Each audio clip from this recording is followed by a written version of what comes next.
All right, everybody. Welcome to the stream. Welcome. All right, there we are. How's everybody doing? Welcome. My name is Atum Sphinx. If you are new here, I stream every day on YouTube, Twitch, and Kick. We're going to be streaming World of Warcraft tonight.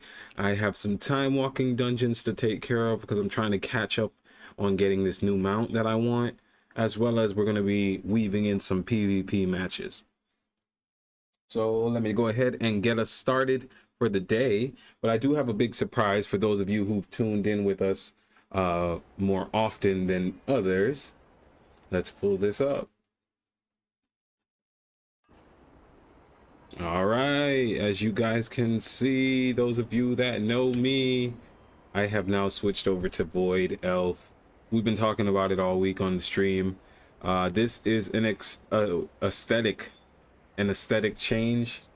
Did it just because I felt like fitting in more with the storyline. I'm gonna shoot a little video. I've already shot a video for it, but I plan to have a video, like a short of me just coming up with some type of lore on how I turned from human to blood elf, or excuse me, not blood elf, void elf. So yeah, I have the new little extra teleport from Void Elf, 3-minute cooldown. That's pretty cool. Don't know when I'm going to incorporate that as of yet though. I got to change up some more of my transmogs for it, but that's not what we're here for today. Today we are here to continue the Timewalking Dungeons. We're going to queue that, and as always we'll queue a random battleground just to keep things spicy. Because I did do the race change, it kind of resets some of the things that are quest lines that were specific to your character.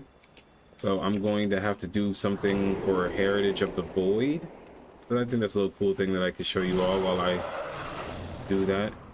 I was actually afraid that it was going to like reset my whole midnight progress, because sometimes it does that in a weird way.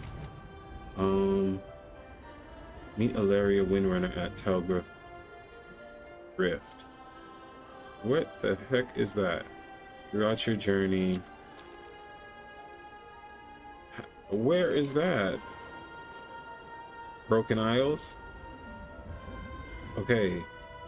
Broken Isles. How am I supposed to get there, guys? For this heritage quest? That doesn't even... That's not helpful at all. Heritage of the Void.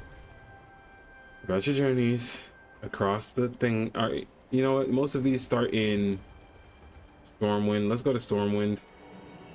See if maybe we can figure out where to get this heritage armor. I'm pretty sure that's what this is.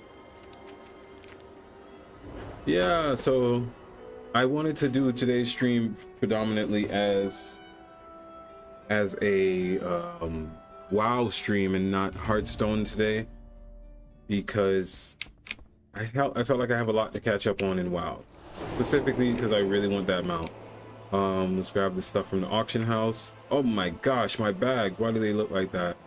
It's the time walking stuff. Okay, let's clear that out. Whoa, we sold a token. That's awesome, guys. 265k. All right, big bunny, big money. Let's get rid of all of this stuff. That's from PvP. Yeah, let's just go find a vendor to empty our bags. Darkmoon Fair. Mystic Mage. I do feel like now that I've changed, that I want to wear like magic hats more often.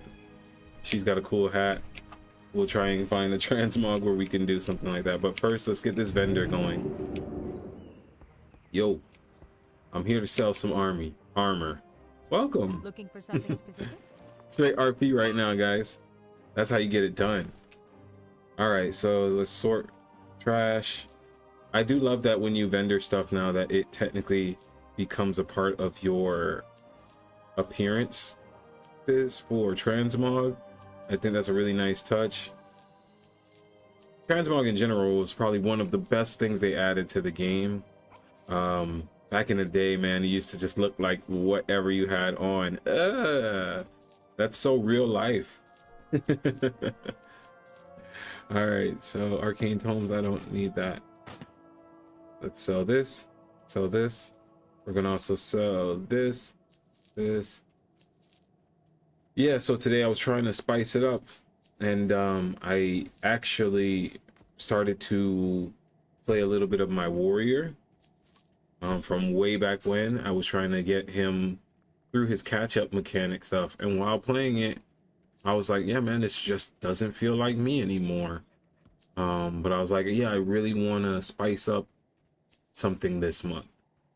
And what came from that was deciding to make the Void Elf version, so that I just had a new model to look at for now.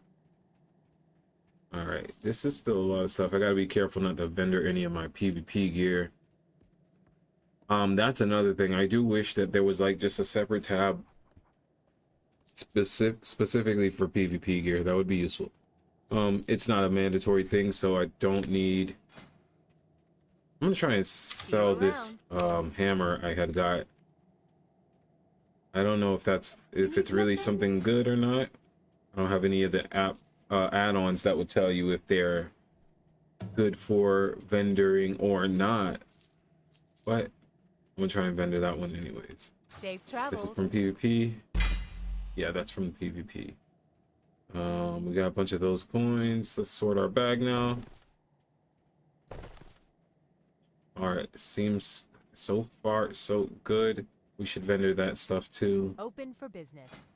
Just being a little OCD with it, guys. Well, might as well, because we're waiting on the either the dungeon to pop up or the PvP match.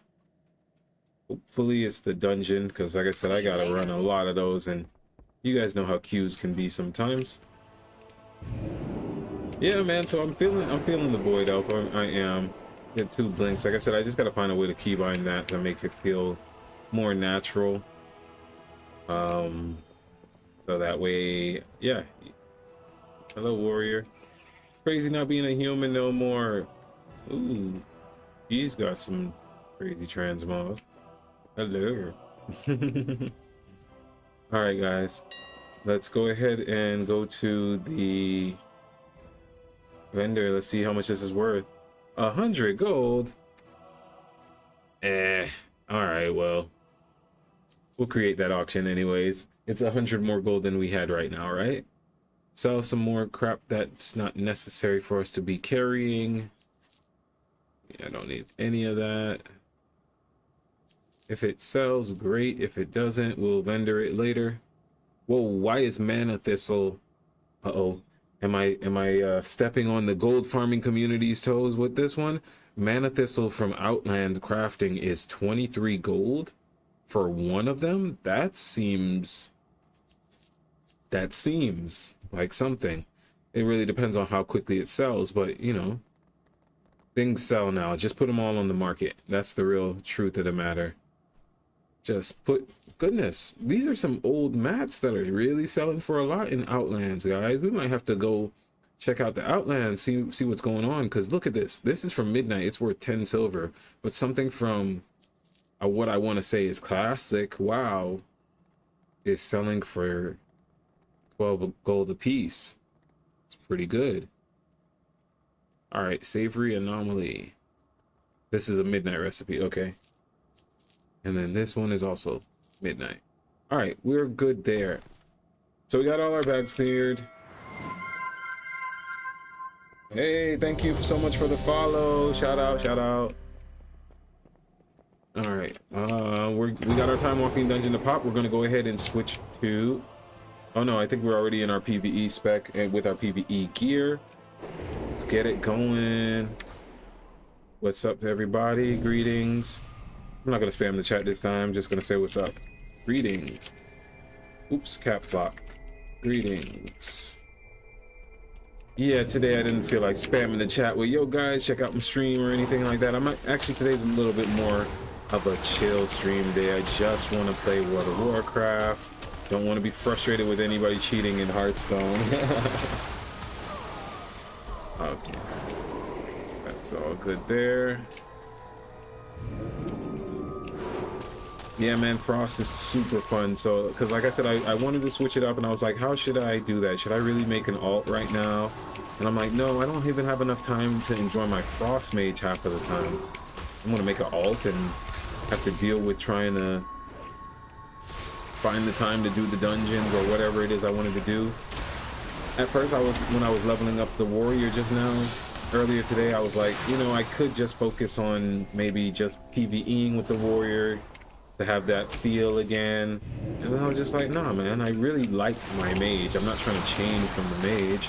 I just wanted to, you know, have a different variety of something. Spice of life. Spice of life is the word. I came across your stream and wanted to reach out. It's always nice to meet you.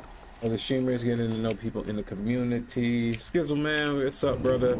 I actually remember you from earlier this week. Thank you so much for joining the stream. Hope your stream is thriving as well. Guys, my YouTube analytics and stuff are up from ever since, because this is only our second week so far of me streaming every day. And man, it has been so beneficial. Like I told everybody, it's beneficial for even just your confidence in life, you know. And I think everybody could use a little bit more confidence these days, this day and age. So listen, it's not my platform per se. Feel free to put your QR code in the chat if that's what vibrates with you. But yeah, I have really enjoyed Timewalking. Oh, it's a level 15 healer. That's so cool. Shout out to the, I hope he looks like he's actually a noob to the game. That's so cute. I want people to play, I want more new people to come. First of all, if more new people play the game, that makes me a vet. Who do you guys think they are coming to for information? The vet.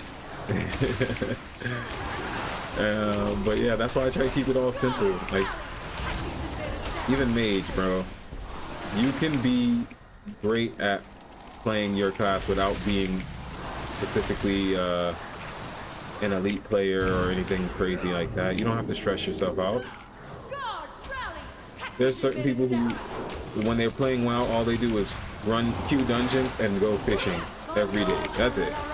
I'm going on WoW to queue some dungeons and then go fishing.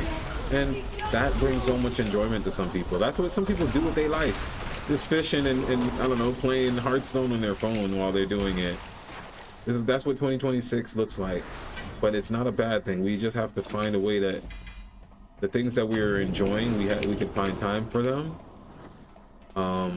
Because everything does still cost money. It's hard to live life. Everything does still cost money, so that was one of the main caveats my wife had for me. Was she was like, listen, I have no problem with you being a gamer. I don't even mind trying to become one myself, which, you know, that's something she's been working on. But she was just like, if you're going to do it though, why not stream it? Why not make videos? And I'm like, wow, well, I didn't even think about it. Intimidation from these types of things, you know. But don't be intimidated, guys. It's not necessary. All right, so is this a boss over here? I think it is. Or just more trash. Yeah, the boss is over there. Yeah.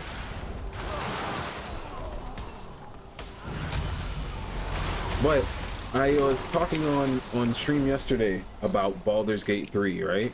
What are you doing? He pulled the boss. Specimens are very delicate. Yeah, I was talking on stream yesterday about Baldur's Gate 3. About how when I used to play it as a paladin, every situation I got into was okay, well, I'll solve, if you're either going to listen to my commands or I'm going to hit you with this really big sword. And that's what led to almost every situation I was in Baldur's Gate 3 ending with the room covered in blood and mayhem. And I'm like, yeah, that doesn't feel very paladin-y of me.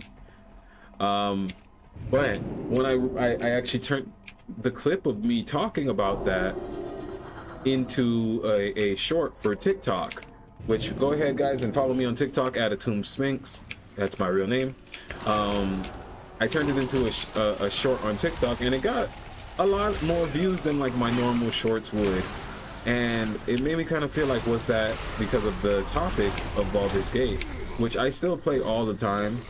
I'm always willing to run up a Baldur's Gate session and at least try and get through the first chapters if I can. But after the Paladin that I made, I never really got past chapter 2. So all I'm saying is, if you guys would like to see me stream something other than World of Warcraft or Hearthstone, feel free to let me know in Discord or in comments. What aggravation! I am trying to stick with Blizzard games because, in my opinion, and I say that really and truly, in my opinion, Blizzard doesn't really make trash, man. A game that can have people playing for 20 years, that's nothing to scoff at. Like, so I know that they're a company, like other companies, so profits are always going to be a thing. That's not good or bad, that's just a thing. But as far as trusting their ability to produce really good games, I stick with Blizzard on that 100%. So that's why I was like, well, Blizzard seems to make it easy for me. I got Battle.net, I can play multiple different games from them, and then they had that Activision merger thing. That's what that is. Yeah, I gotta find a way to use this a little bit better. What button can I change up? See, if I had Windrak Fear, which was an option for me, I could have gotten rid of using my slow fall. But nah, slow fall, it always feels like a skilled spell to use, like when a boss throws everybody up in the air and you just cast it really quickly over some people. Really nice. Anyways, yeah, so I trust Blizzard, so that's why I'm sure I chose to start off my channel and stuff with my favorite game of all time, World of Warcraft, and then 2, my leisure activity when I'm like, well, back in the day it was like when I'm sitting on the toilet on my phone, it was like play Hearthstone. But now it's like no, well, I enjoyed it from back then and all of those things, so I was like, okay, we could always add that. I know it's not as popular as WoW or anything like that, but yeah. But I do, just so y'all know, I do play other games. I play, right now I have been playing a lot of Star Wars games on Steam. I've been playing, I just beat Jedi Fallen Order and I just started the second one. So I'm fairly into that one. Only reason I haven't started streaming those other games is because, to me, I'm still trying to keep certain parts of my life sacred or something. You know, where it's just like, you guys don't need to see everything. You don't need to see when I'm not trying to talk to you. And the reason I say it like that is because there was, when I first started my YouTube channel a few months ago, I was trying to build it in a way where I don't have to show myself all the time and stuff like that. And all that really got me was actual hate because of the current climate we're in with, you know, AI and stuff. So people not seeing my face actually made them be like, we can't trust that this is even a real person. And that, so you know, you guys forced my hands into streaming, kind of. No But that's not a bad thing because I've actually really loved it since. Okay, I think this was the last boss, and I don't know if we were supposed to go here. Encanter's Robes.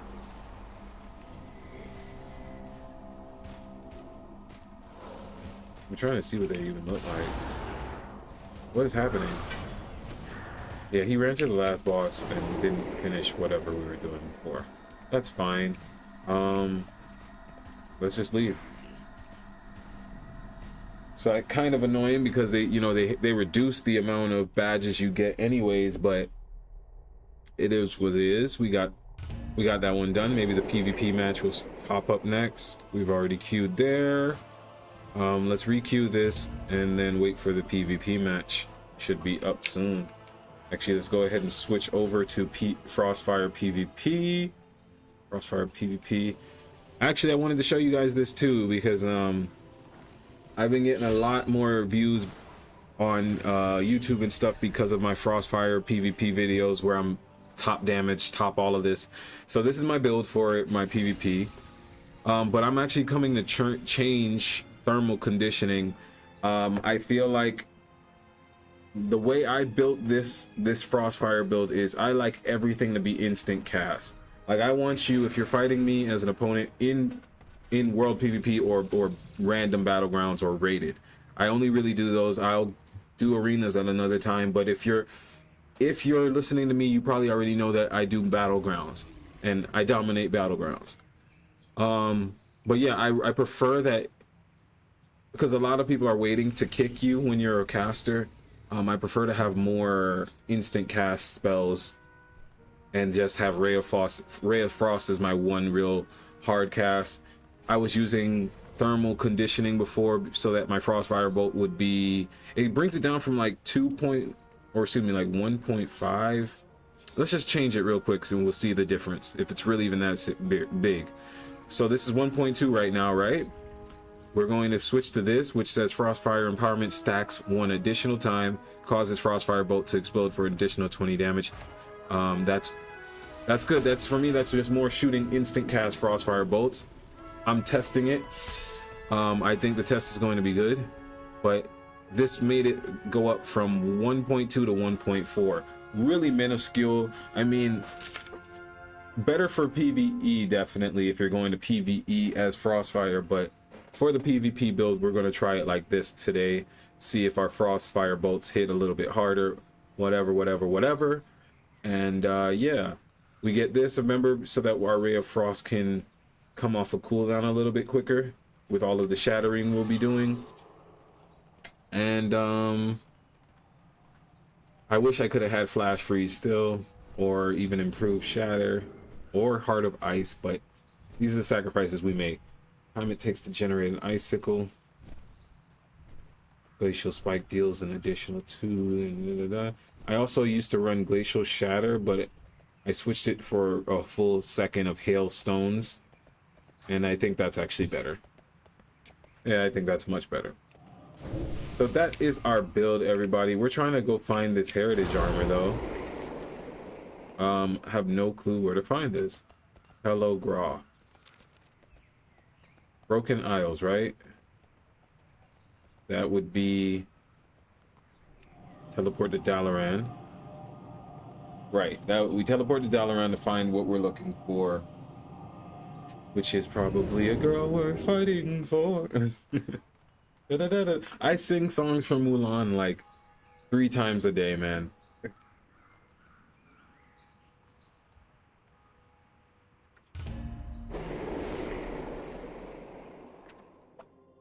Oh, I'm in Dalaran, and as a mage of Dalaran caliber, you gotta switch to your Kirin Tor attire. I don't have that staff though. That staff is cool. Where do you get that one? All right, anyways, stay on topic, on the task, on to the task. Argus, is that where we need to go? Ooh, I think that's Argus. Yeah, I'm pretty sure that's Argus. Try and get there, guys. Oh, there goes the battleground. Let's put our PvP gear on. All right, guys, time to turn up. I think this is called Deep Hall Ravine. Yep, Deep Hall Ravine. Yo. No. Hey, what's up, Sophia? How you doing? How you doing? Shout out. Thank you so much. This is going to be Deep Hall Ravine. I wish it was another Warsong Gulch or something similar. But anyways, guys, as always, let's go ahead and give our team some food. Oh, nope. We got it already. Perfect. Somebody got us with the food. Greetings all. I'm streaming now on everyone. YT, Twitch, and Kick. Good luck.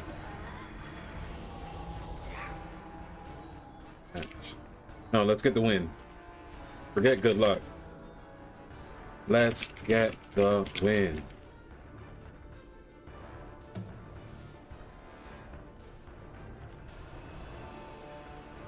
You the best. I'm good. How about you? I'm doing very well. I'm about to do even better. What do you mean, insane patience? Do you mean from your mom made it? What did my mom make? Okay. I don't know what that guy's talking about. Maybe he's not talking about my mom. Yeah. Awesome. Yeah, no, I'm actually really big on YouTube. That's my main focus. But I started Twitch. This is my start of my second week on Twitch. Let's get this off of our screen. But yeah, I'm a baby kick and Twitch streamer.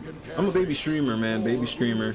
Every day people come on my stream and want me to add more things, and I can only go as fast as my AI, as my AI assistants can help me understand all of these new things and technologies I'm having to deal with.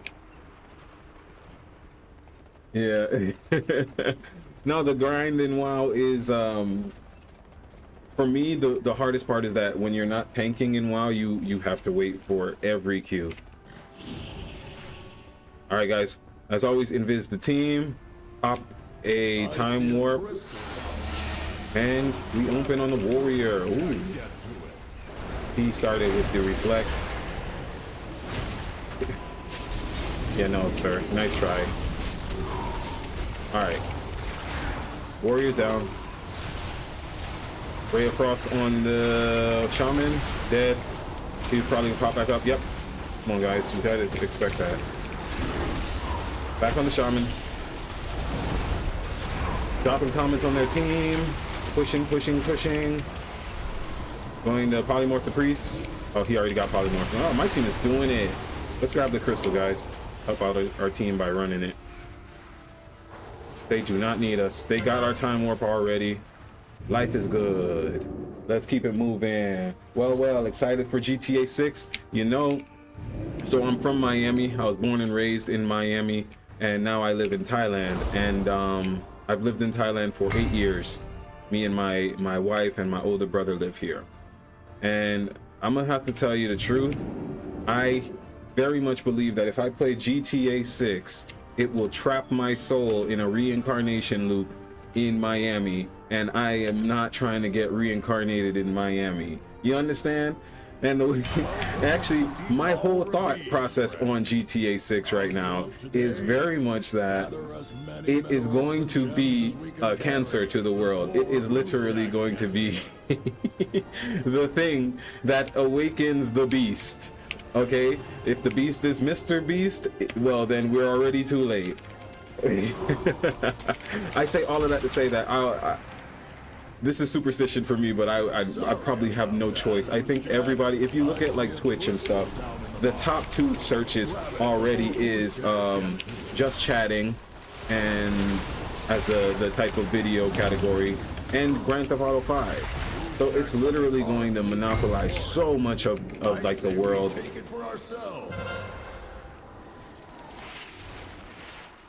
All right, yeah, guys, it's gonna monopolize a lot of the world. I don't think it's a bad thing, like the game wise. I just think that it'll definitely help introduce a lot more chaos into society. Because, you know, I'm from Florida. I'm literally a Florida man, and that's before GTA 6. You think the world gets darker or lighter from that point on? Yeah, guys, I really want to learn how to use Spatial Rift better on now that I'm a Void Elf, guys, so we're gonna see. But man, where's their whole team? Did we kill them that much already? I've only gotten 5 killing blows. All right. Yeah, I'm a Florida man. I'm Miami, Florida, bro. I am literally where the game takes place in. Well, not currently, but thank God. But yeah, I got a lot of friends there, and they feel like they're trapped in a cycle. When I ultimately left that place, it was with the intention of not going back. Okay, so far I'm loving the amount of crossfire bolt I am shooting off right now, guys. This is a really big damage. Let's stop a ray of frost somebody. Like, I'm not even calling it out because their team is just getting eaten alive right now.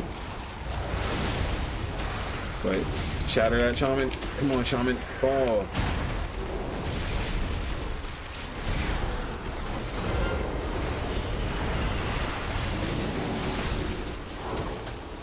the paladin. Okay. I do notice that difference in that 2 seconds, guy. That's the funny thing. Alright, I don't know where all my team... Okay, they're still right here. Now let me fall back a little bit before somebody tries to grip me out of position. Okay. Monk.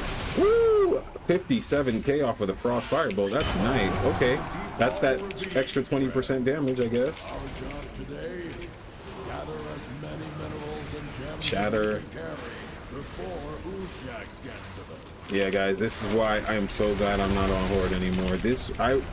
Like I said, I know it's probably just like the server or whatever, but this is what I was experiencing all of those times I was trying to be on Horde.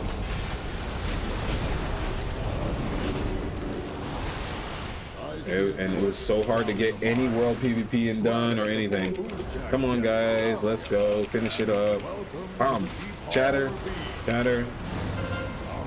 All right, Ray of Frost. That he's bubbled. Okay, over there. Shaman. Drop a meteor on them. Throw an orb in there to slow everybody down. Focus this demon hunter. Shatter, and he's dead. Warrior. We didn't even really have to polymorph this game. Polymorph just to make him mad. Polymorph. Dizzy. I wasted his whole avatar for him. All right, guys. Oh, this was such a good match. And we are 10-0 top damage and spam the chat. I know they get mad when I spam the chat. I think I have to change that one up. But I just want people to know where they can find me, guys. How else are you gonna find me if I don't get the chance to advertise in the actual game? Yo, I see Sophia, shout out. Yeah, so my Instagram is more of my actual IRL. In IRL, I am a sound healer, singer, songwriter, musician, all of those things.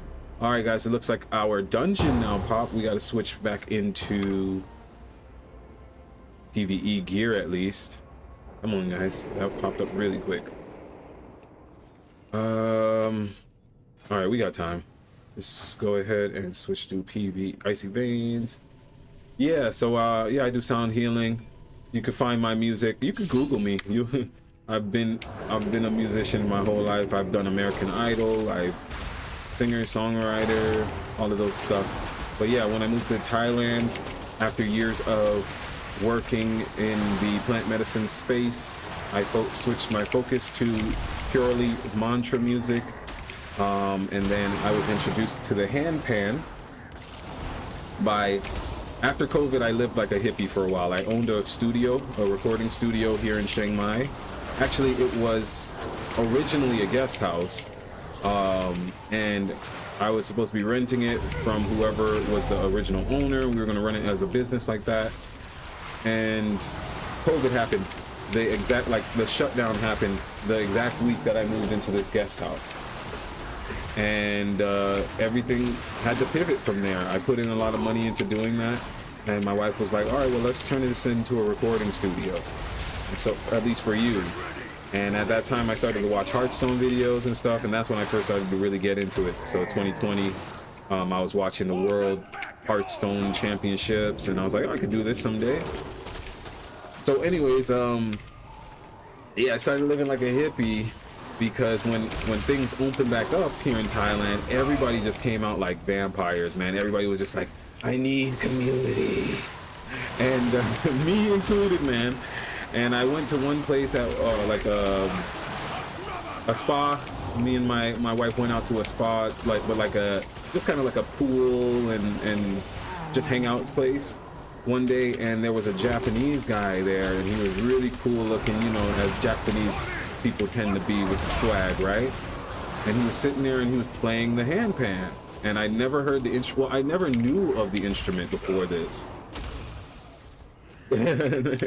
No problem. Feel free to listen while you do that, or I will always repost these things anyways, but I'm gonna keep up the conversation for everybody else. Yeah, so he was playing this handpan, and I had only heard this sound had only heard the sounds of this song in like I want to say Zelda games, like Link, like not Breath of the Wild, stuff like that. And I'm like, man, what is that song? And then he switched the song and he starts playing Stand By Me. And me, I'm a singer. I'm always confident. I sing on the spot all the time, and I just start singing it. And he stops playing his handpan after I'm done singing it out loud, like performing. He's just like, I don't even want to imitate his accent or anything. I don't want to be offensive, and I don't speak Japanese. But he's basically like, yo, what do you like? You're amazing. What do you do? Like, and I'm like, yeah, man, I do this. He's like, I'm here in Thailand because I got stranded here. He's like, I came here for a festival called Shambhala, and he's like, I got stranded here during COVID time, and I don't really have a lot of money, so I'm busking, you know. And I'm like, well, man, listen, your instrument is cool. I have a guest house with 5 bedrooms, and I just turned it into a studio. I don't know how to run a studio, but we could figure it out together. I said, why don't you come by the guest house and we work on some agreement where you could just stay there, but every night we have to perform. You have to put on these music with me. And he's like, I could stay there with you and whatever. I'm like, yeah, I'm sure, bro. You can stay in the guest house. I'm not making money anyways, but I would love to have more of this music around me, and like we work together. And he's like, all right, cool. I was like, okay, well, you can use one of the rooms. I don't know if it was a cultural thing or just because he just felt weird about, you know, the situation, which he didn't feel weird about it. This was really my friend. But he was like, I don't need a whole room. I just need, he was like, because I had really made the studio room specifically like the best that I could. So I had foamed up, as you guys can see, I even do that here. This isn't as much as I had at my actual studio at that time, but I had a whole sound treated room with like carpet and everything. He was just like, I'll sleep in here. I don't need a bed. He's like, just give me, he's like, I'll set, and he set up the studio room in that room like it was like his own little personal temple. He put statues to Ganesha there, and because that was like the deity that he worshipped or whatever. I say or whatever, and I don't mean to be offensive. I'm just saying at that time that was, I didn't know anything about that stuff at that time too. And yeah, he was just there, and every night, like clockwork, before it got popular, he would just be playing, and it started to just be me and him jamming. And then he was like, he'd go out in the daytime and busk, and he'd come back, and like me and my wife would have taken care of the whole house and set up for the next day because we were going to try and do a jam session with him again. And every day he would just come back. He would come back in the evening times to the place, and he would just be like, yo, I met some people out while I was busking. I told them to come by. And I'm like, okay, cool. And somehow the house literally turned into 50 people in my living room having a jam session at those times. And it was like that for like 2 months straight for that whole summer, where every night he would just come out. So I would start having to do stuff like, I had a Thai friend who, like, she just had a little vegan restaurant that, you know, she was just doing what she could. It's called Jay in Thailand, but Jay is more like how the monks practice their vegetarianism. So she had a restaurant like that, and I was just like, listen, I'm having people coming every night. I know your restaurant's not getting a lot of, you know, business because of COVID, but if you come to my house, to my guest house, you can run the whole kitchen for yourself and just make it a simple order of pad thai, and people can come and they'll eat the pad thai, and we'll be out here playing the music, and it'll just be a good vibration the whole time. And that's what it was. It was literally that. And she made all of her money because the people would be in my house, we'd be jamming. My friend would bring new hippies out of nowhere. They'd all be bringing the weirdest instruments, and like they'd be coming from all over the world. So I had the first friend he brought was from Korea, and was this Korean kid who had long dreadlocks and so cool. But he also played an instrument. I want to say it's called the erhu. I think that's what it's called, where it's like a long string board, and you kind of can just like, he was playing it with mallets actually, but it was so beautiful. And then I had a friend who was Thai, which if you're interested in music, specifically like rock and roll or guitar, I recommend finding a Thai person to teach you that. I know that sounds so random, but like Thai people are just sick with the guitar. There's not been one Thai person who's at least a male. Let me be clear. Male Thai people. Every time you meet one, they all know how to play guitar. I know that sounds so weird. I'm just like, they're sick with it. So like, I had a young kid, he was like 20 years old, and he sang blues in the bars, and he came by, and we would jam together, and it was just this really popular time, man, and it was really fun. But I lived as a hippie, and every night I just heard handpan music. So when my friend finally now he's back in Japan. He lived in Thailand for a few years. He comes and goes. But whenever he would come, years later, when I started to be a facilitator for kirtan music and mantra music, or specifically cacao ceremonies, I would be working with some groups, and they would want somebody, like they would want a sound journey after, because my kirtans are rock concerts, we're singing at the top of our lungs, we're jumping around, we're dancing, we're singing all different mantras. It's not always just from like Hinduism and things like that. But yeah, my clients would be like, hey, do you have somebody who could play like this handpan, because I hear it's really relaxing? And I would call my friend and I'd be like, hey, these people want to pay for you to do the session. It's just maybe like just come do 20 minutes when he was here. And he would do that. But then, you know, I don't know if it's just he missed home or visas or whatever that stuff is. When he basically left, I had got a gig for a huge Chinese company. And the Chinese company wanted, it was like their 10-year anniversary of their company. And they were coming to Bangkok. And I live in Chiang Mai, so I had to travel for it already. And they were like, when I went to meet them for the thing, they were like, we're gonna have 1,000 people coming, and we'd love for you to do the music circle for that. And I'm like, and they were like, but the only way you can do this is if you have a team.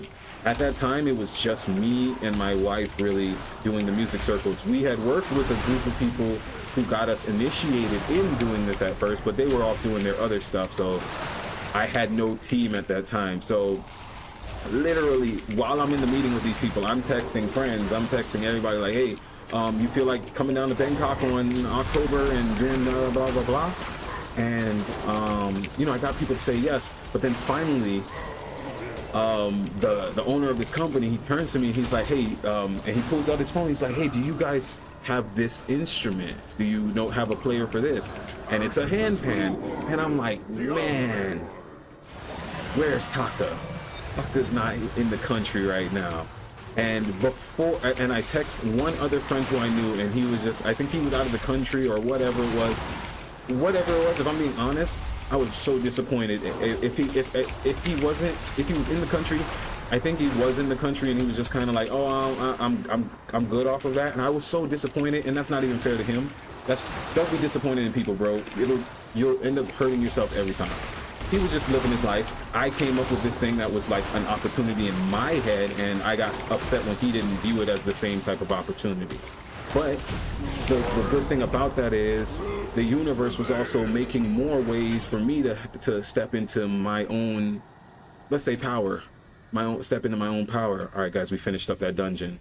So he turned it down. I'm sitting in the meeting with these people, and my wife turns to me, and not even turns to me. My wife, she's sitting in the meeting, and she turns to the people, and she was like, oh, no problem, he can do it. And she points to me, and I'm like, no mas, no. I'm just like, but I'm a professional, of course, guys, so I wasn't actually looking at her and going crazy, but I'm just in my head, I'm like, what the hell is she talking about? I can play the handpan.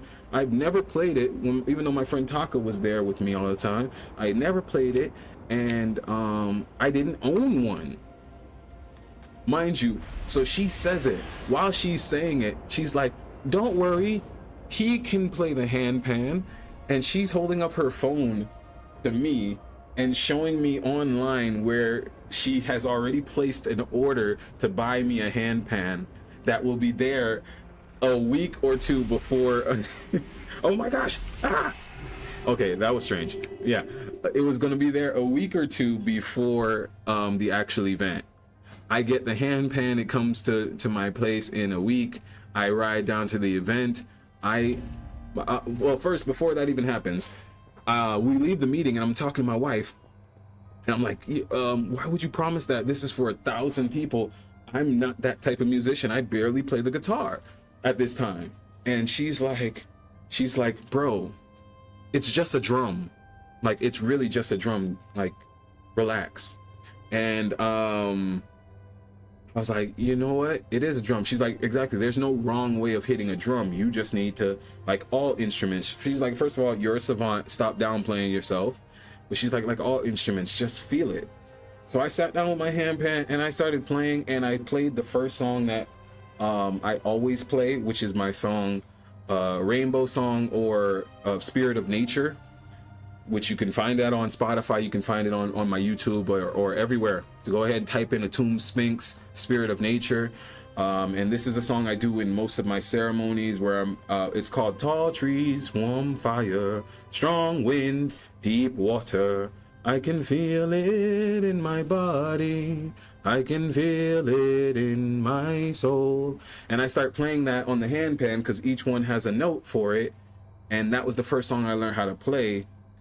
Fast forward a week later, I'm performing for 1,000 people, all from China. They don't speak my language anyways. Half of them did not speak English. The whole meeting I had was not in English. It was with my phone, and I was just like, it was literally hilarious because we'd say something and then talk to the person who brought us in, and she kind of understood, and then she'd go to her phone and she'd say something in her phone and then hold it up to us. We'd laugh, we'd respond into her phone, she'd read it, and then she'd start to laugh. It was the funniest way of connecting, but it was so beautiful how it came like that.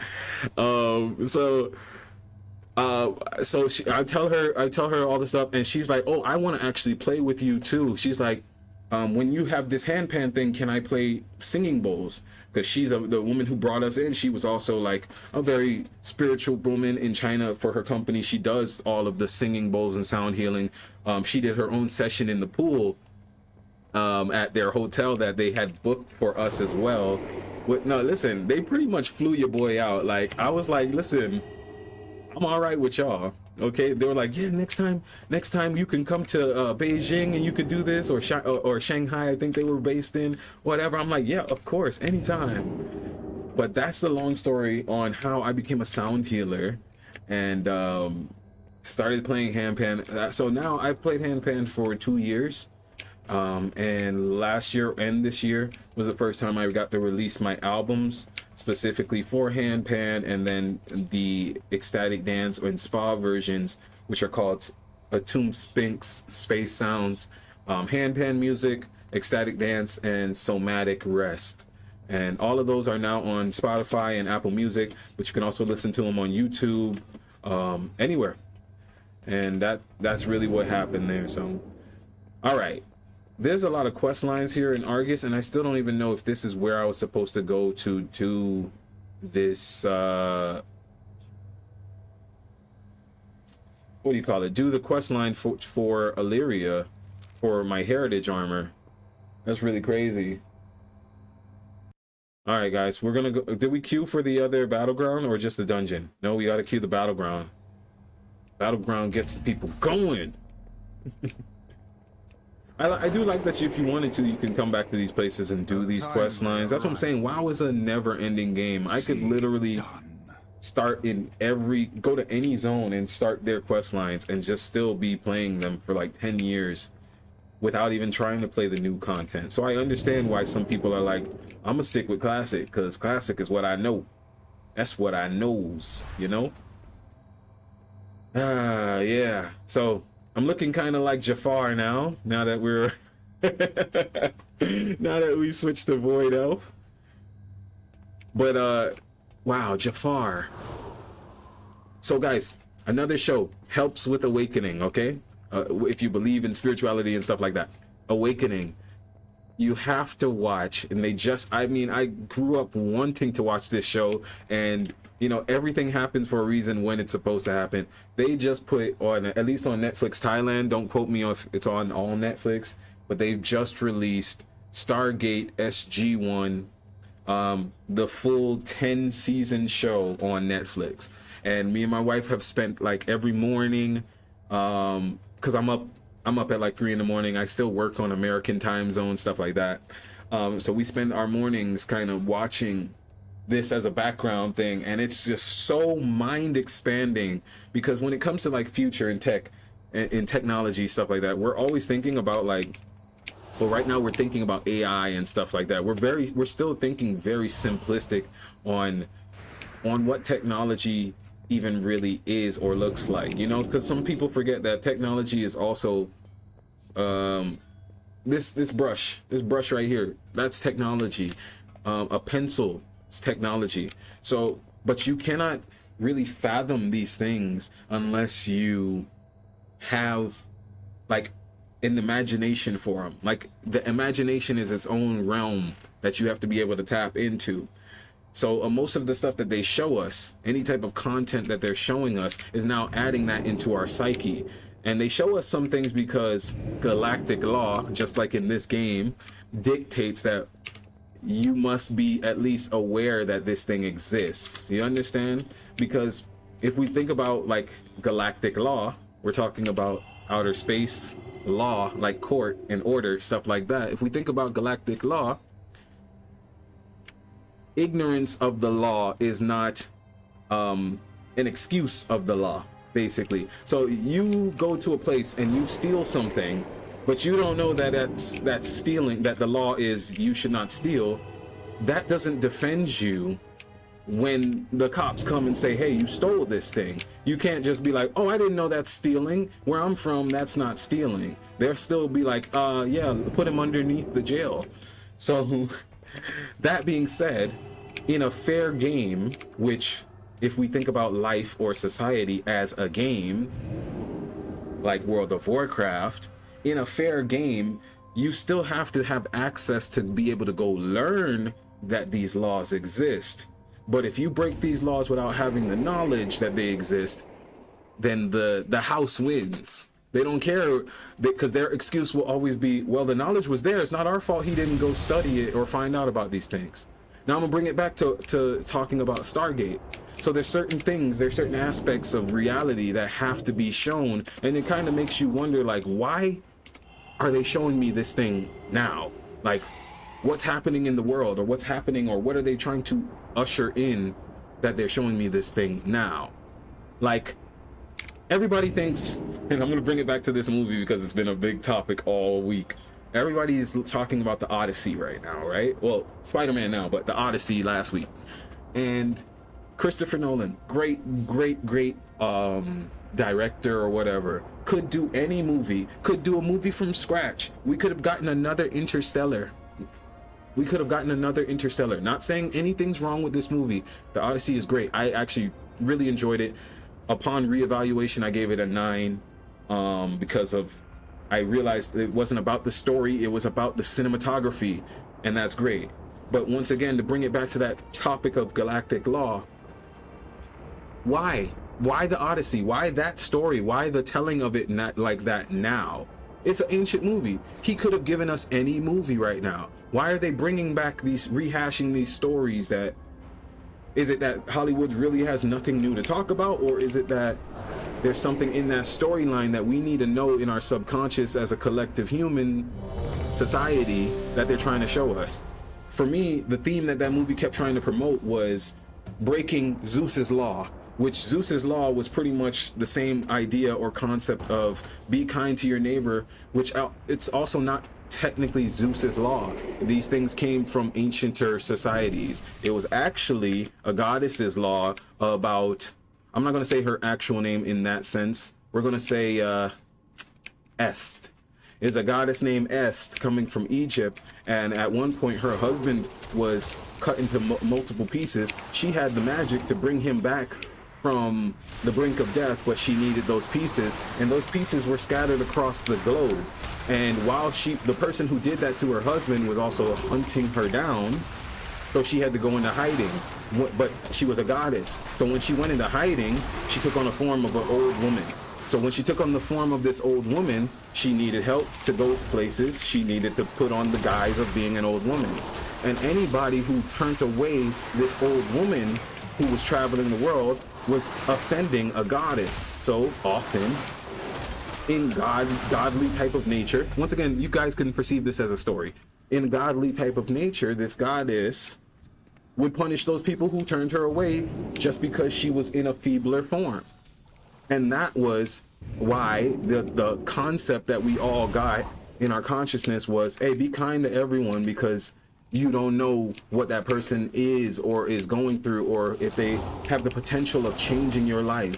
How many times do we see that story in real life all the time, where it's just like, hey, they didn't know that.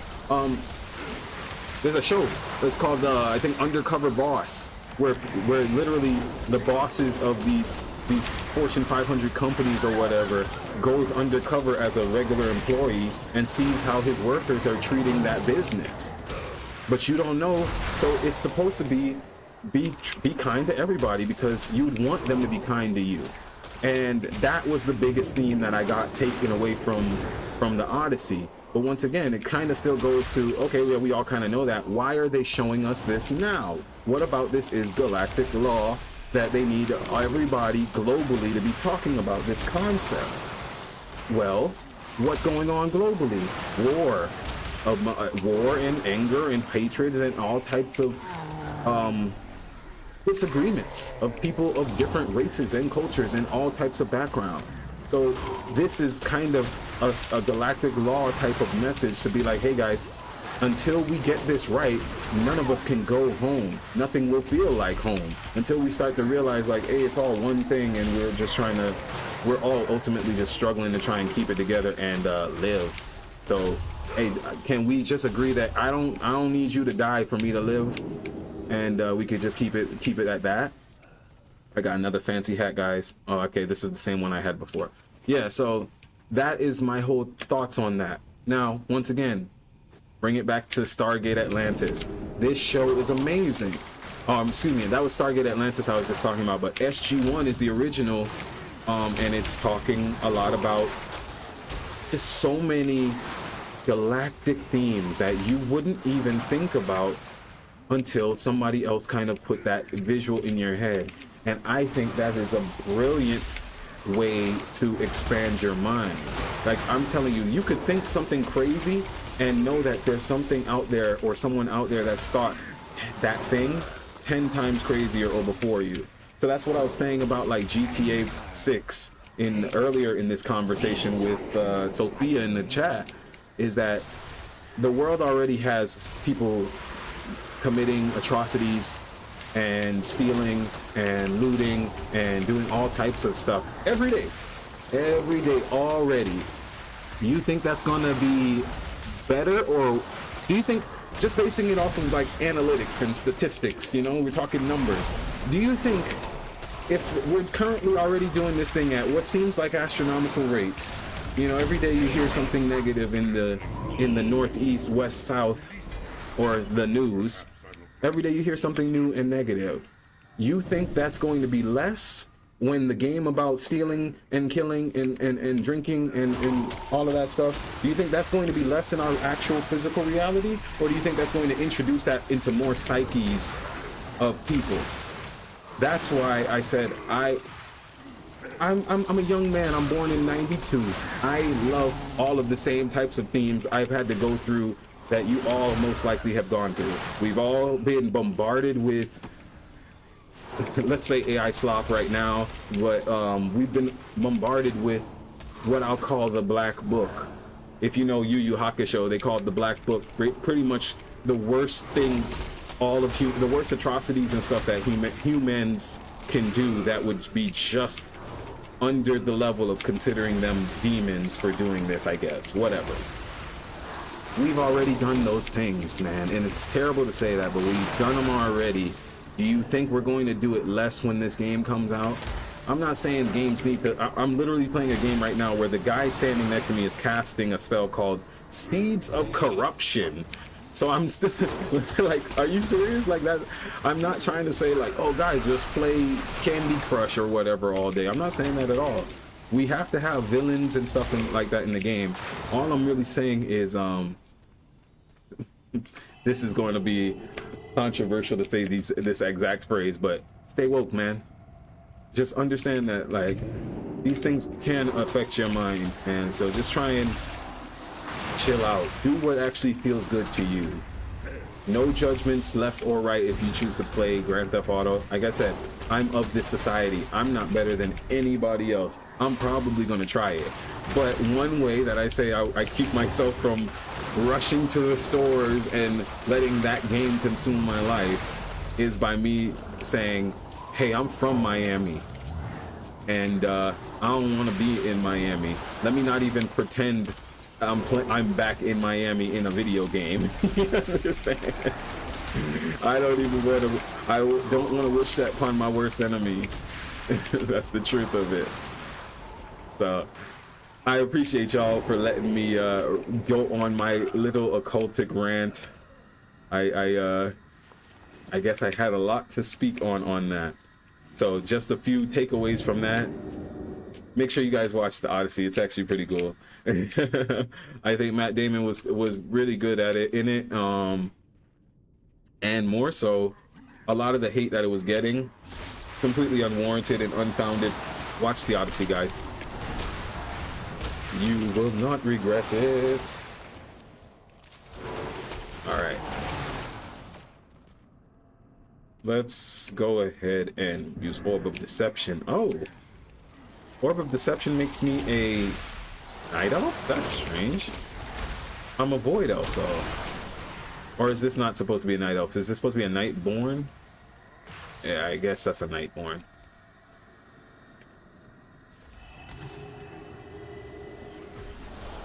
I was not paying any attention to any of this just now.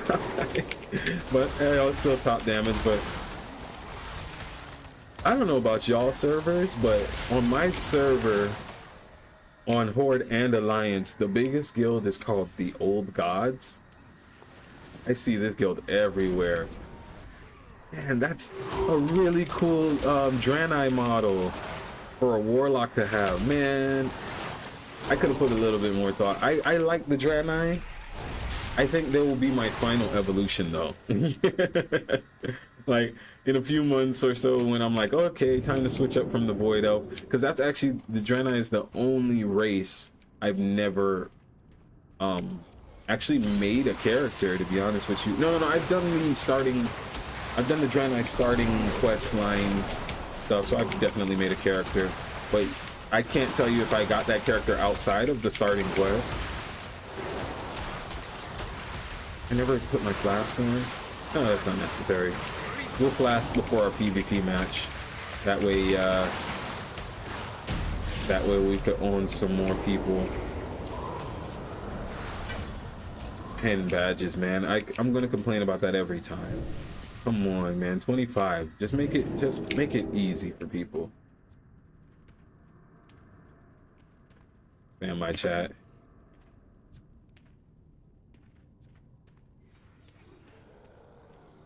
Some people really get their character models nice, man. They yeah,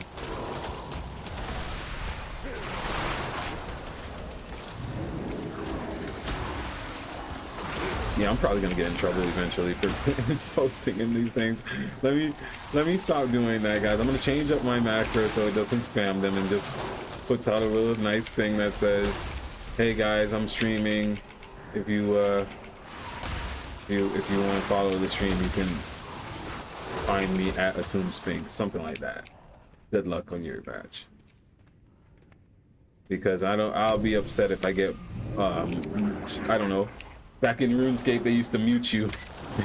I had a friend, one of my friends, he used to curse in RuneScape when we were like, not even 14, my gosh, we were probably like 12. And he would be cussing up a storm on RuneScape, and then they muted his character, so he was just literally running around quiet all the time. All he could do was emote. That's kind of crazy that a game uses an actual disability in the world as a punishment for people when they don't follow the laws or the rules of that game. That's really crazy to stop and think about. Like, they really were muting him. He walked around, and when he could talk again, he could only say certain phrases, and because he was a bad little kid, he started to say he would find phrases that he could say, but he would have to would put the curse words in the middle of them. So he would like be able to say Wonderland. He would like he could say the word Wonderland, and the game would read it as Wonderland, but he would put the F word in between wonder and land, and it would still let him say it. And that was kind of like how he was like. He would always respond to people like that when they would be like, "Hey, can I join you for this group?" And he'd be like, "I don't want this person in my thing," and he'd just say that one word and then walk away. So that's crazy. You know, there's a spell that Frost Mage or mages have that I didn't think was really important because it didn't seem that important. It doesn't seem that important in modern WoW. But while I'm doing these time walking things, it seems really important. And that spell is Remove Curse. Yeah, let's get outside of that. Okay. Yeah, Remove Curse. I don't use Remove Curse, but I keep, in these time walking dungeons, I keep getting these really slow, these curses that cast slow on me.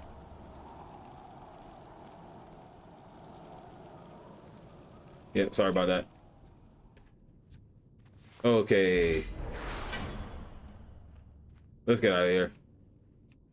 Yeah, let's change up our macro. Let's make our macro something less screen invasive.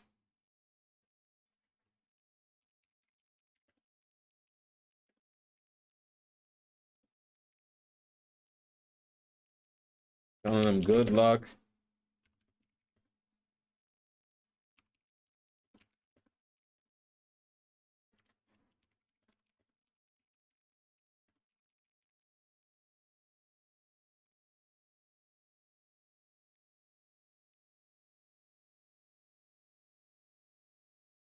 All right, making a macro, making a macro. We're still waiting on the next PvP. We'll queue the dungeon again. But let's go ahead and switch. Let me drink some water, feeling congested.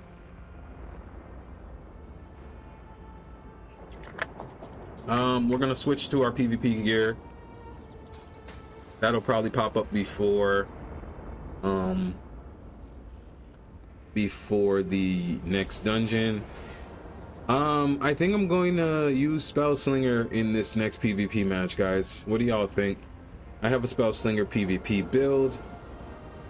I can edit it up a little bit more. It's a little bit dated, if I'm being honest with myself. Okay, so on this one, I can put my spell book spatial here at H. Okay. Yeah.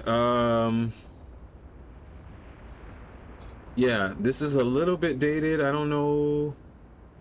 Water Elemental. I don't really use that. Gain Brain Freeze procs. That's good. Spell damage. That's good. Snow Comet Storm. Each time Ray of Frost damages. This says Brain Freeze. Yep, Brain Freeze. We're not worried about that Shatter.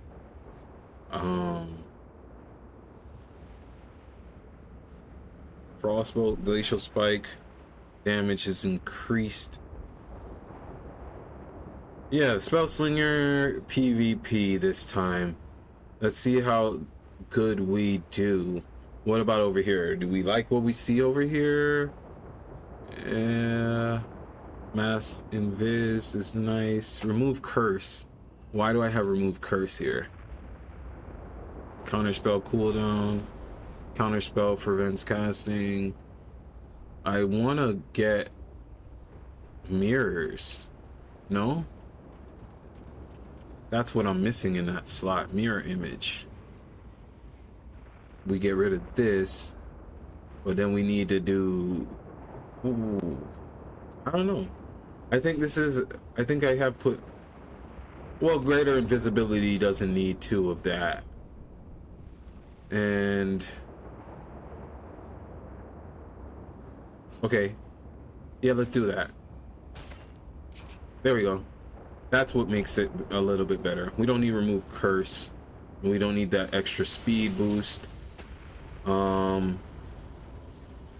I still don't know at all, guys, where to use Spatial Rift. but we'll get our mirror image macro. Yeah, seeing that we're dealing with macros anyways. Mirror image. Not a lot of macros, guys, just some light work. Put the mirror images there. We'll put the spatial back here and remove curse. I don't have a spot for you right now, just get rid of you. Yeah, so we have that macro there for the mirror images. What else? I think we're good. So far good. Yeah, I don't think we need to change up anything else. Let's go ahead and post in our chat our welcome message. Again, still going in with the stream, guys, waiting for the next battleground. I'm gonna miss doing the comet storm, man. That's why I really like Frostfire. That comet storm, like, it's a whole combo that I do, but I don't know. Let's switch up our swag. Ooh, that boy, lightning form. Okay, so yeah, back to macros. I gotta update this macro so it stops spamming. And where did I go? Let's use it from ChipTV. Creative macro telling. What is that? All right. Come on. Come on. I don't know why it's going so slow right now. There we go. Okay, good luck everyone. I'm live right now if you'd like to hang out. YouTube. Yeah, that's good.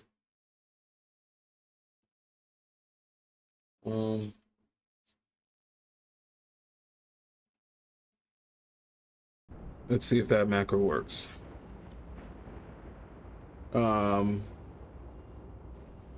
Let's not have the slashes in there.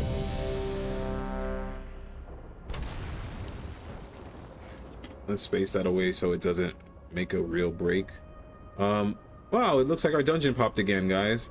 Oh, that's strange. Okay, well, back to the PvE gear. Yeah, no queues for PvP. That sucks. PvE gear. And let's go back to PvE build.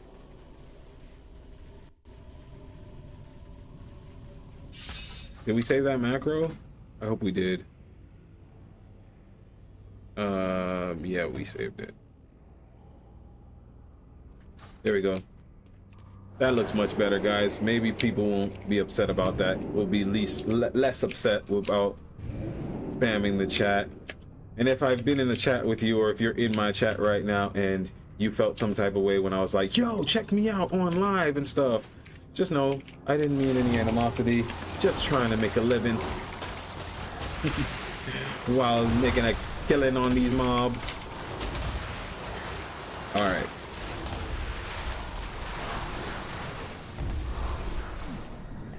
So now, guys, I have my other conundrum. So I'm trying to be more of a gamer, like one of my favorite streamers who was a streamer before y'all called it streaming in the sense was is Bajira. I saw he was online. He was online earlier today doing some 3v3 stuff. And yeah, I've always been inspired by his channel. I really was there watching it in the beginning of the days, back in early WoW days. And I was inspired because I like how he always focused on knowing who he was. He's like, I'm a warrior. Done. Every game, warrior. Play warrior. And that's why I was like, yo, we had that conversation on stream recently where we were talking about archetypes and stuff like that. And I really find it important to try and stick to your archetype, because when you can specialize, man, you can really unlock some deep truths about yourself when you figure out what you're good at. Like, I asked my father recently. I asked him, we were just talking on the phone one day and we were having a conversation. I was like, hey Pops, why did you put me in football? Why did you put me in American football when I was young? And the reason I asked that was because most of my family members would tell anybody that when I was a child, I had an amazing throwing arm, and I was left-handed. I am left-handed, but I'm a musician, guys. I'm ambidextrous now, but and so I'm like, yeah. Everybody used to say, even my brother was like, yo, you know, he could throw. I'm like, why didn't you put me in baseball? You know, I'm a believer that, you know, you kind of got to steer children the ways that they need to go for the most part. I know a lot of different parents, and I'm not a parent, so don't actually quote me on saying any of this, guys, but I know a lot of different parents, you know, their thoughts are, oh, let them just touch everything and they'll figure it out for themselves.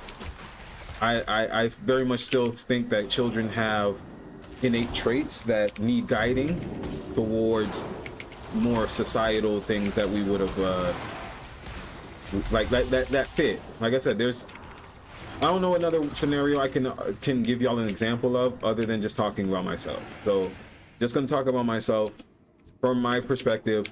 If I was able to throw, and because they would tell me, like, even when I was in the crib, I'd take up my rattle and I'd hurl it across the room and hit somebody directly in the head without even trying. I'm like, well, damn, if y'all saw that type of skill, you didn't see that on a pitcher's mound? And my dad was like, no, I didn't watch baseball. That was his response. He was like, I didn't watch baseball, and I wanted a son who played basketball and one who played football. But I'm like, you don't watch football either. You didn't really watch me play football. You just put me in there, and I was scared. Every day, because I was a husky kid, and you know, an optimist. Basically, I was a 9-year-old, and I had to play in the same weight class as 13-year-olds.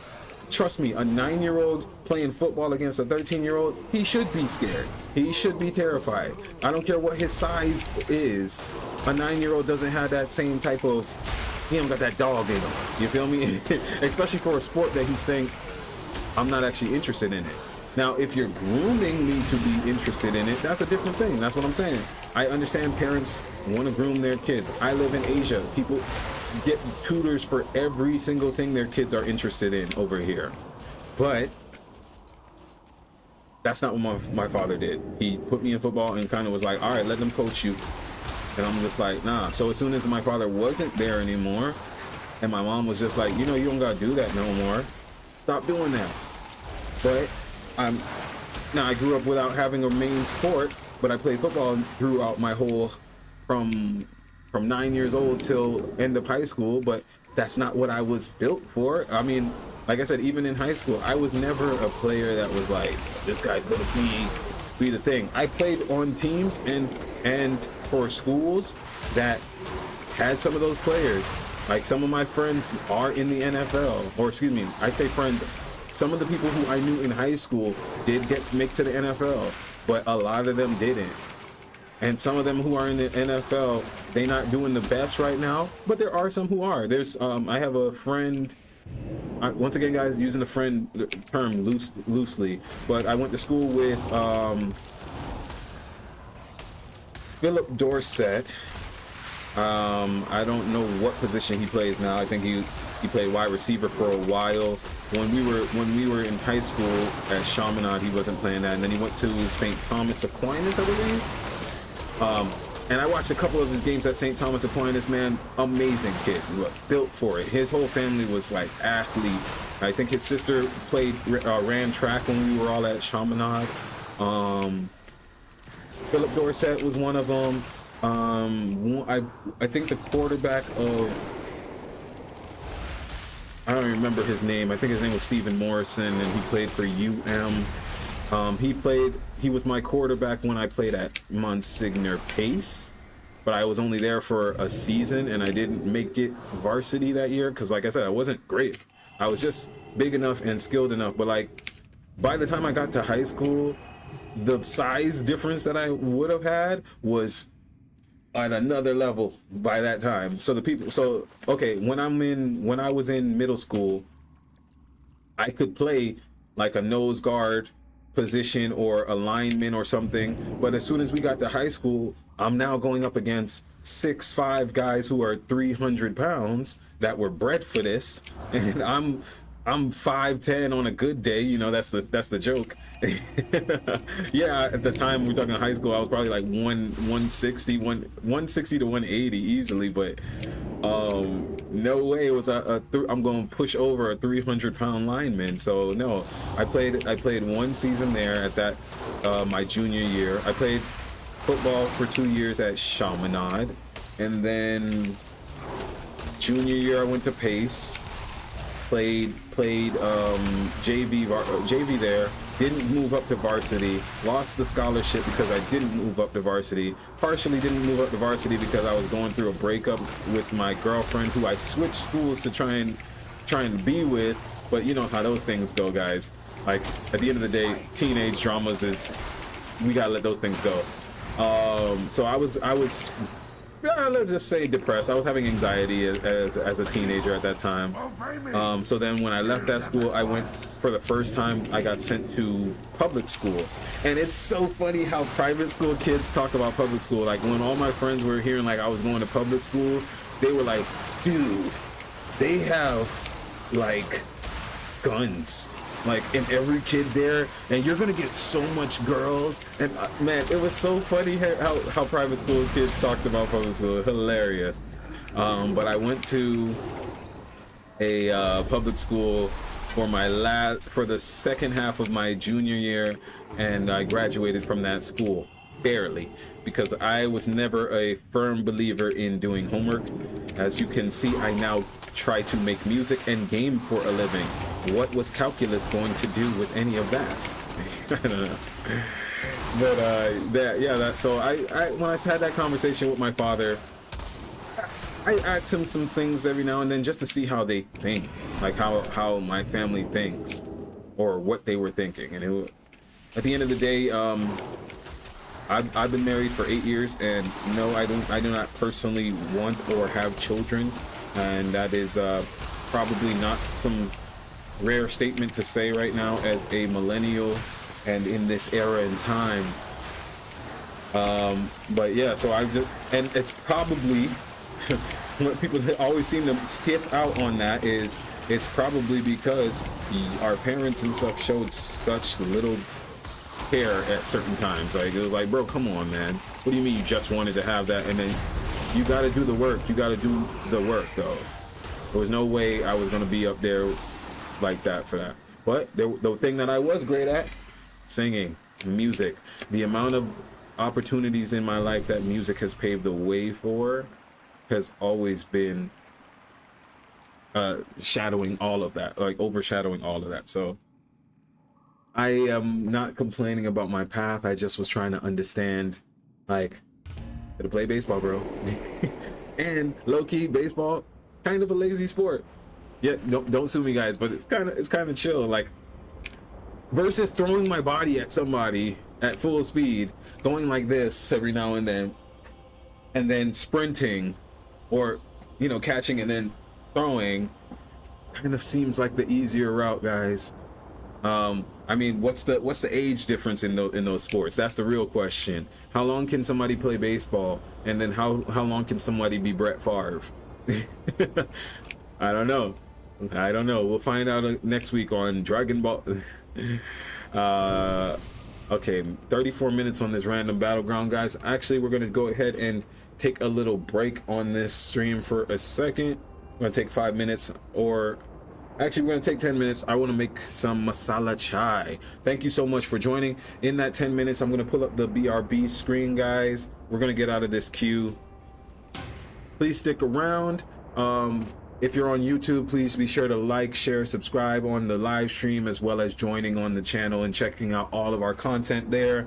If you're on Kick or you're on Twitch, thank you so much. And I would appreciate it if you found anything interesting in this part of the live stream from earlier. If you clipped some of the videos and help post them out there, it would help my channel grow, and the more people I know, the better the content gets. So all of that being said, we're going to go ahead and switch over to our Be Right Back screen, and we'll be back at 5 minutes after 9 ICT. All right, guys, thank you so much. I'll be right back.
All right, everybody, we are back. We are back with the stream. Thank you so much. All right, I've already taken the liberty of queuing back up for both the, actually I queued a little bit more things. So we have a random battleground queuing, dungeon finder for the time walking, which we have to keep on queuing that, guys, and gravity lapse eye of the storm. I don't really know what that is, but I'm assuming it's like our characters jump around a lot. I really should have spent that. Shout out Russia, bro. I can't read your name, but big ups to you, brother. Thanks for joining the chat. Yeah, I can't think of the, I should have stopped, guys, to try and find where the hell I'm supposed to go for this heritage of the Void quest line. Maybe what expansion did Void Elves become a thing in? Was it okay? Because they told me Broken Isles. Maybe it's not Broken Isles, or is it Oribos? No, not that's Oribos. No, let's go to Dornegal. Haven't been over there in a while. Maybe it's there, guys. Okay, well, I don't know why you're on data anyways. Strange. Not a problem. Yeah, man, so let's try and find where Illyria is hiding so we can get our drip up. That's just crazy. All right, throughout your journeys across Azeroth, you have achieved mastery over the forces that constantly seek to control you. You have become a formidable weapon of the Alliance.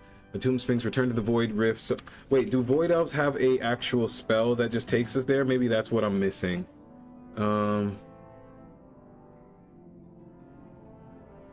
No, what the heck? Preternatural. Guys, are any of y'all Void Elves? Maybe we gotta find where the hell to go for this. I mean, I guess I can go to Google or something, but where's the fun in that? Where is the fun in that? I never finished my War Within quest lines. Oh, okay. Well, all right, last look. Broken Isles. How do you get to the Broken Isles? That's there. And then what? Through, no, that's a Legion Assault. And then Argus. And then what? Eridath? No. Excuse me. Antaran? No. Yeah, man, I don't know, guys. I don't know where to go for this one. Let's go to Google real quick. Let's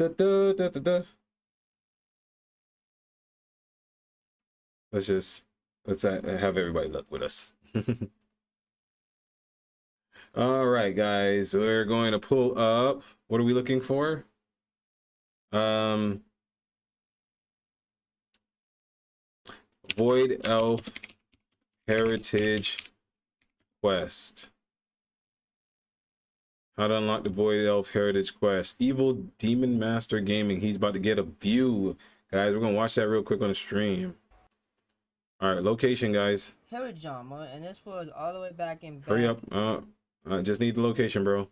Let's go ahead into the wood. So, where you to unlock the Void Elf. Go to Telegross Rift.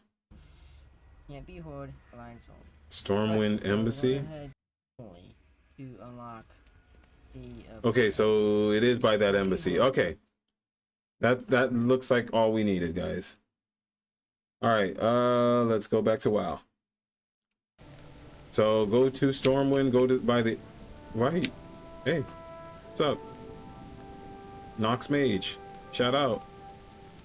I'll teach you how to be a Frost Mage. Oh, not in the group. Let's just say it in the say chat. Join the Twitch. All right, that's the new macro, guys. Good luck, everyone. Have a great run. I'm live right now. If you'd like to hang out, YouTube at Atum Sphinx. All right, Stormwind Embassy. Get this heritage armor. Change up the drip. And we'll see how it goes from there, man. So yeah, my next music album I'm actually working on right now. It would be done already, to be honest with y'all, but I have an album already in queue to release very soon. called my Inner Realms album. That's an instrumental album. It's more fantasy inspired, so I wanted it to be like background music for this type of gaming or anything like that. So that's what the idea of for that album is. But my next actual album where I'm going to be singing and playing multiple different instruments, studio album stuff, is going to I'm working on it. It's most likely going to be a lot of alternative rock music. I grew up on my favorite rock band period is Linkin Park. Like, no matter what, I can't even say grew up on. I still listen to Linkin Park today. Super happy they came back to as a band about over a year ago, I think, or 2 years ago. And yeah, Linkin Park's my favorite band. I remember walking out of my health insurance job at the time when I found out about Chester's passing. There goes the riff, guys. There it is. Yeah, when Chester passed, I remember walking out of my job, getting off the phones, and just going to the bathroom and crying because I had such a big dream most of my life that, yo, one day I'm gonna be on stage and I'm gonna be screaming with Chester Bennington. And I don't know, everybody has to have a dream sometimes, you know? So when that didn't happen like that, I remember just crying. And this was, you know, a grown man. But yeah, I would still normally be done, but for as many of you know, I'm also a caretaker right now. My mom has dementia for this, so we're doing the best we can with handling that situation right now. So I also I try not to start screaming randomly in my home studio, because that might be a bit strange for somebody going through something like that, right? What news? All right, heritage armor, check. Many doubted that the Okay, meet the ambassador as well. Okay, we'll do that. All good, guys. So that being said, I have that situation changes for me in this month pretty much, and then I'll start work on my alternative album where I'll just be rocking with the guitar and working on some new songs. So. And I'm actually really happy to have that album coming out too, because I make a lot of my ecstatic dance and EDM music stuff right now for my gaming content. So that way we can have stuff that I can play on my PvP videos, things like that. But all right, all good there. Talk to Chromie. No, thank you. I don't need to get into all of that. Anduin, get off my screen, bro. Get off my stream. I just got raided by Anduin Rin. There you go. Yeah, bro. Okay, you're accepting of all people. Got you. Renderai tabard. Yeah, I don't wear tabards. We got the hat already. Hear that? Yeah, you get a lot of junk in your bags from Timewalking, man. I got a katana. Woo! That's a nice katana. Rock that one in real life. Bring that around here for the Train to Busan type of zombies. No, yeah, right. Those zombies will eat you alive. Yeah, bro. Like I said, so I want to have a little bit of my own rock music out there, and I've been cooking on them, man. I've been really cooking with it, so that'll be out soon. Actually, that'll probably be out by. So I've released 4 albums this year already, in total I have 5. I've released 4 albums on Spotify and stuff like that this year, and that's because I'm fairly new to the actual being able to get my music fully released like that. So I wanted to make sure, because you guys don't understand how much music is passing through my mind all the time, and I have so many written songs as well as so many different works that are actually still on my YouTube, but I can't fully put out there like that because maybe they were just some beats owned by somebody else and I was just spitting on them, or just issues when they came out when I was still signed to a label or something like that. So the Mantra collection that you hear me making, that's been who I have been for the last 5 years. But prior to COVID, I was doing R&B and hip hop and all of that. Me and my friends used to do freestyle sessions every time we would get in the car when I lived in Miami. It was called Car Booth Chronicles.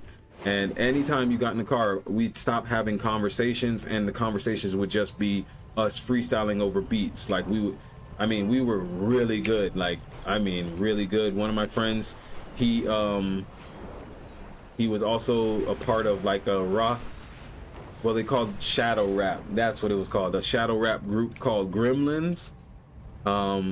And they were, yeah, it was like almost like a mix of like rap and like screamo and like goth music. It was just, and like death metal type of things, I guess you'd say. Wow, the dungeons are popping up way before the battlegrounds today, guys. I don't know what's happening there. These are all paused. Okay. All right, well, we're gonna do the dungeons because, like I said, we want our time walking. Yeah, so we'd get into the car, all of us, and we just start freestyling. So that's why I still kind of catch the bug of that every now and then while I'm here in the stream. You guys will catch me start rhyming. All right, let's go ahead and post our Twitch in the chat, in the chat.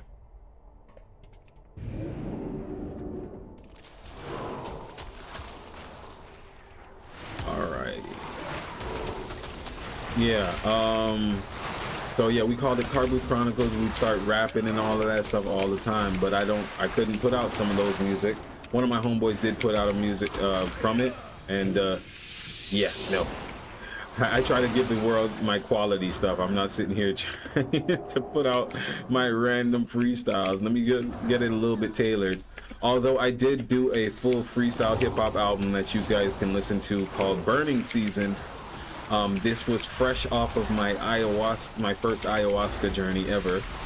And yeah, I was going through, not in a bad way, I was awoken.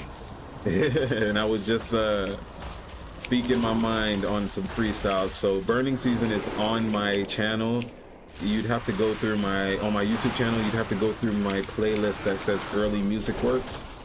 But yeah, it's a full album of when I was living on a farm in northern Thailand, and I had just come off of my first real plant medicine experience.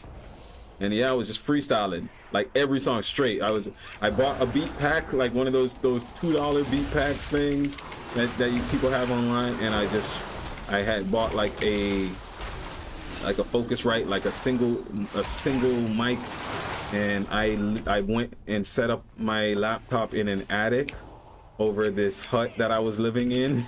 Yeah, guys, I was living in a hut, and but downstairs in the hut is where I was living, and upstairs is where, in this hot attic, like outdoor woodsy, I was on a farm, you feel me, in a barn type of thing, freestyle rapping. And I put out that album while it was burning season in northern Thailand, which is the time of the year. I guess it's kind of illegal to do it, but yeah, it's a time of the year that farmers or something are farmers, and just like wildfires are happening. Very bad, very toxic. But yeah, I flipped that into some like hip hop stuff, and I wrote a whole song talking about burning season, you feel me? And it was just really dope.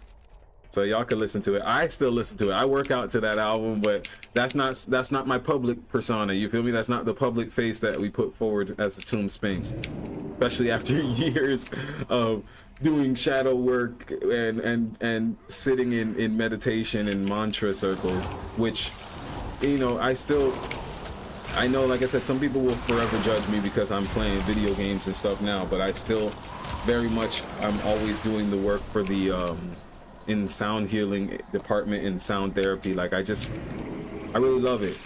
You know, it became very much a very spiritual part of our lives, even singing mantras, and it's just been a beneficial thing in my life. So that's why I'm like, yeah, this is me showing y'all what I was already doing in my life, but that doesn't diminish anything about, you know, your hobbies don't diminish who you actually are. If anything, it all enhances you, you know?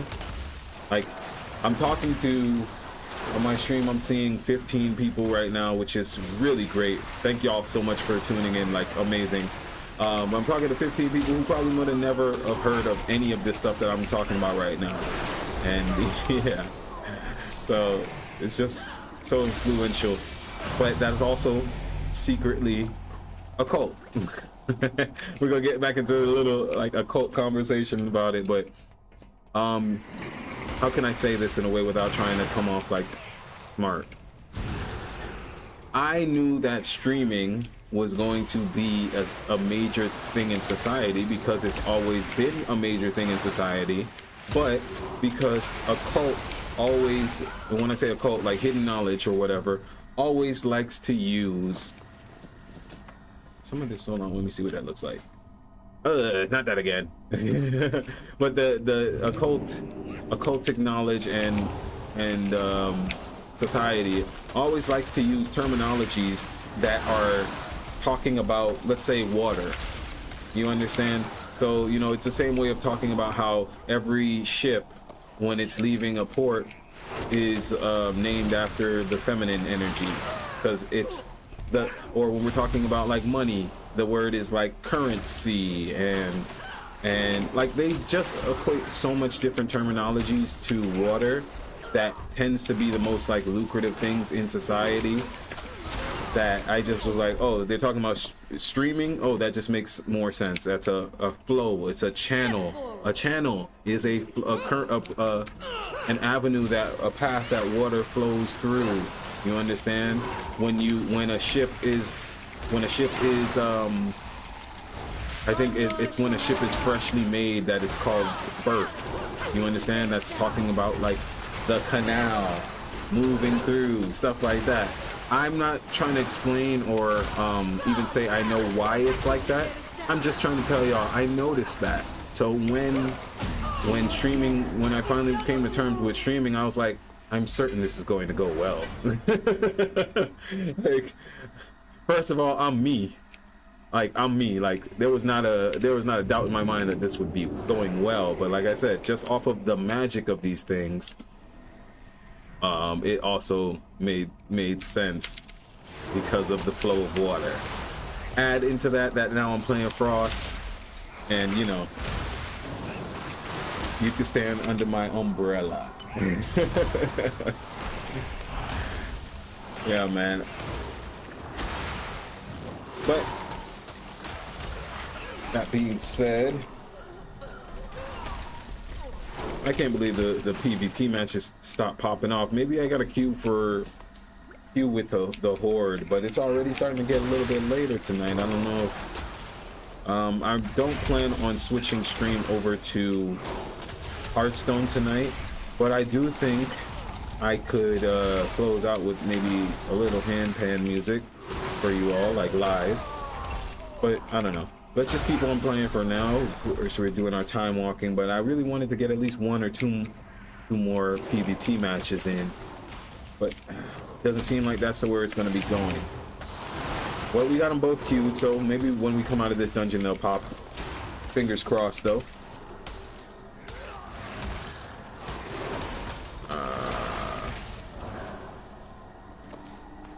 All right.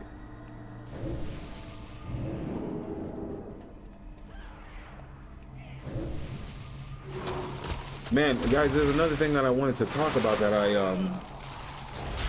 am excited about.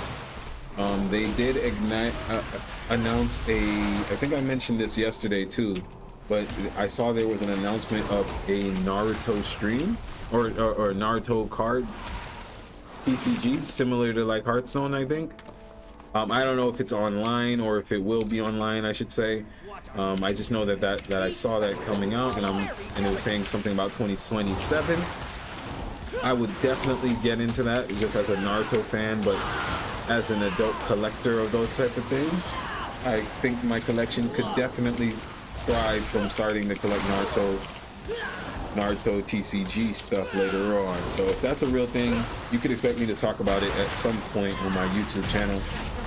But I'm talking about it here too. Like, my favorite character from Naruto is Naruto. Yeah, actually it is. It genuinely is. But of course, there's traits of other people that you like. Behind me, that glow you guys see in that corner over there is it's one of those glass images that are a light that can, you know, go through different colors, and that one is Itachi. I do like Itachi a lot. He's definitely a villain and a sociopath, but he's a sociopath like Dexter, you know, from the show Dexter. It's like, oh, he's a broken toy, you know. But not so I like Itachi. Kakashi is probably the best Hokage, period. He is the only Hokage that was not from royalty and did not have racist undertones to deal with or anything like that. And I'm pretty sure there was no great wars in his era in time. It was actually an era of reconstruction. Yeah, Kakashi is actually, and he left the office without dying. Even Tsunade died once at least. You feel me? So that's my take on Kakashi being the best Hokage. But Naruto, I just remember growing up watching Naruto so much that's probably the reason I wear glasses now. Watching bad quality Naruto videos on those torrent sites was like how I spent the summer when I was 14. Is this the same person? Somebody wrote me on my channel recently. It was like, yo, why is your World of Warcraft screen look so much like what did they say it was? They looked like Fortnite. And I was like, I don't know what you're talking about. But like when you zoom in, I could see it. Like this Night Elf Archer, I don't know, something about their movements is starting to feel very Fortnite-y. You will die. No. Everything, because Fortnite kind of came in and broke like a gaming ceiling type of thing. So everything for a little while started to look like Fortnite, or follow a similar model to Fortnite. There was a game that was like Monster Hunter, but not Monster Hunter. It wasn't made by, I think that's Bandai Namco. I can't remember what it is, but it's y'all would know it. It looks just like Fortnite, but it's the objective is to be a monster slayer. And so if we blink and then we do the spatial thing and then we teleport, okay, yeah, I can't, I'm gonna have to practice with that a little bit, guys. It's either practice or abandon elves and become a Draenei. Which that wouldn't be the worst thing. When I used to play Dragon Age, I would play as a Kunari sometimes. Even though they had some ugly character models in that game, man. BioWare, that's what makes Dragon Age.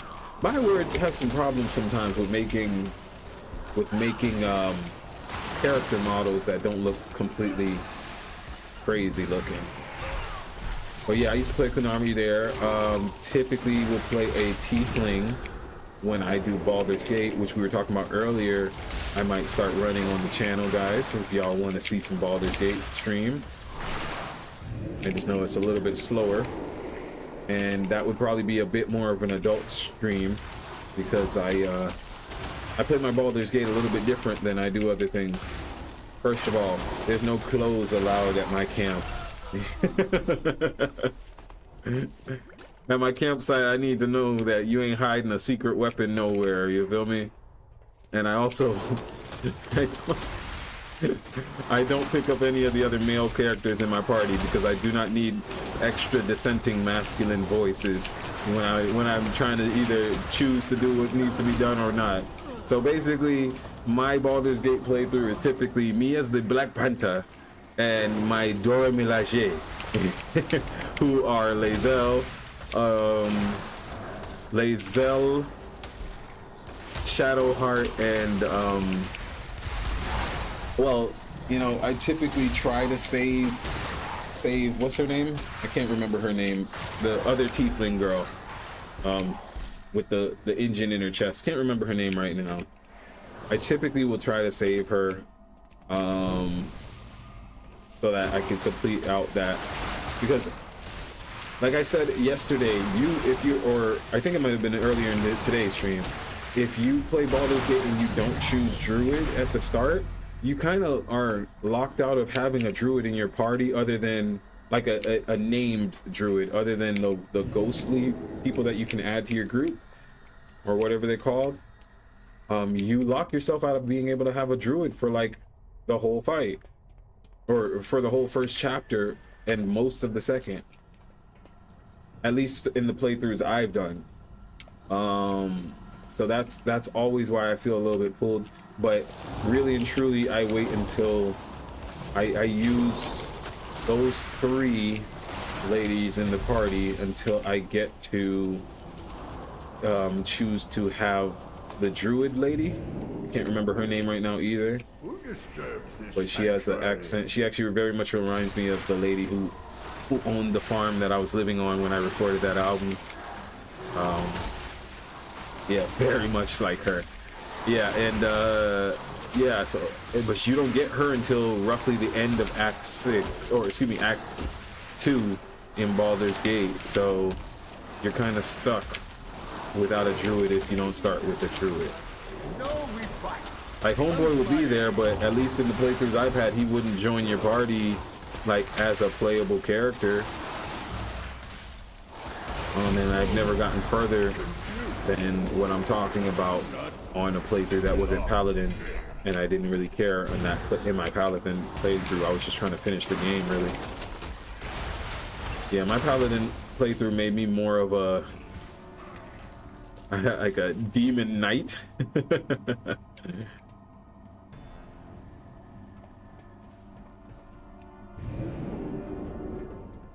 Where's this last boss? Why does no one ever go for it? Oh, okay. I see. That's why no one does it. It's because they don't see to go back. We just get the reward for completing it at the end of that last monster, and no one comes back and kills this leafy guy. Don't worry, bro. I'm not gonna make you run all the way up there. Mage tank is here. Frost Mage tank is here. Oh man, I double clicked my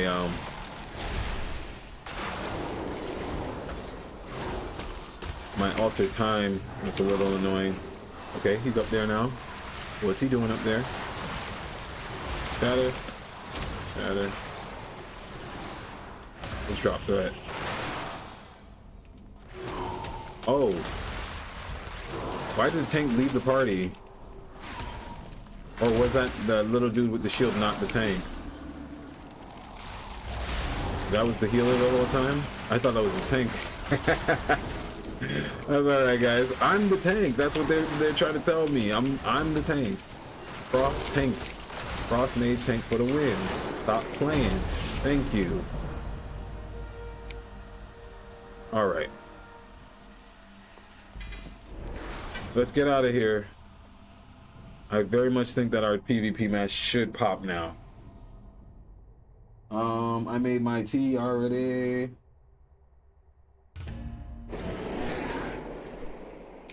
Alright. Auction house. What do we have in the auction house? Guys, I can't believe I'm at almost 500,000 gold. Big ups. That's so... Man... I would have never made that before, back in the days. Like, but being a mage, you have to have money. Ain't nobody want no broke mage. What does a broke mage look like? This person is doing rares and elites on Nightall. I really don't be doing my Nightall and Val stuff. That's why I wanted to do this stream, so I could get in a lot more of the other stuff that I need to be doing.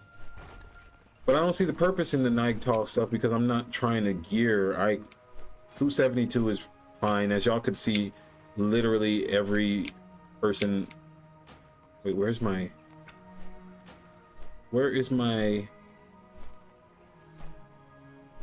What the heck is happening? Where's my DPS meter?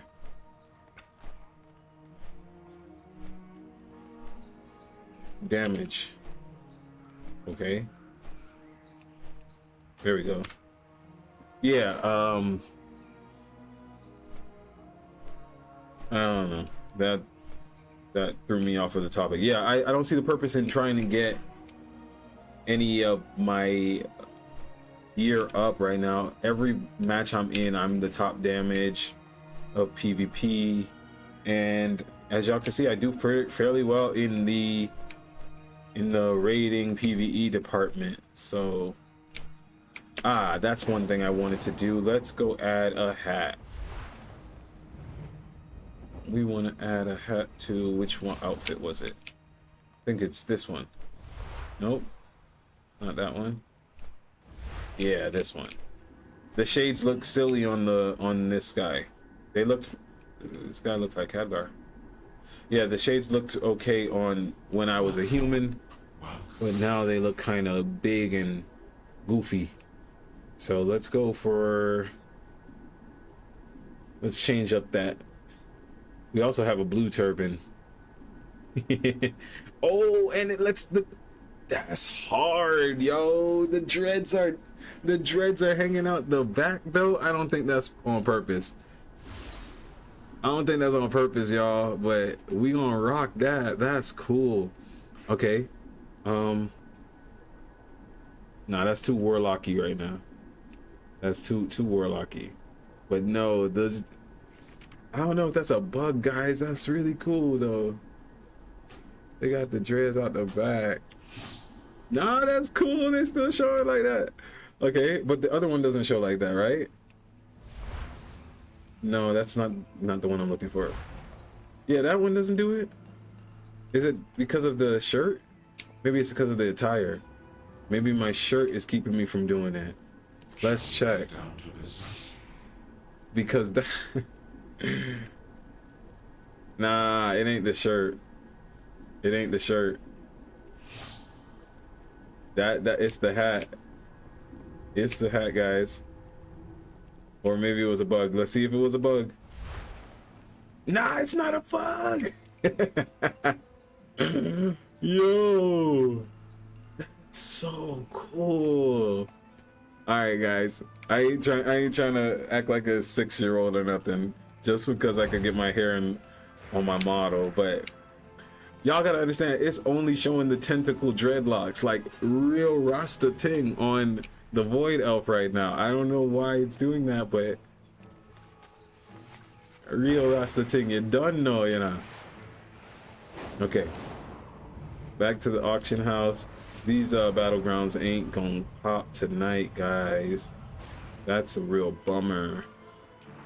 I never, in my 15 years of playing World of Warcraft, I've never done the Dark Moon Fair.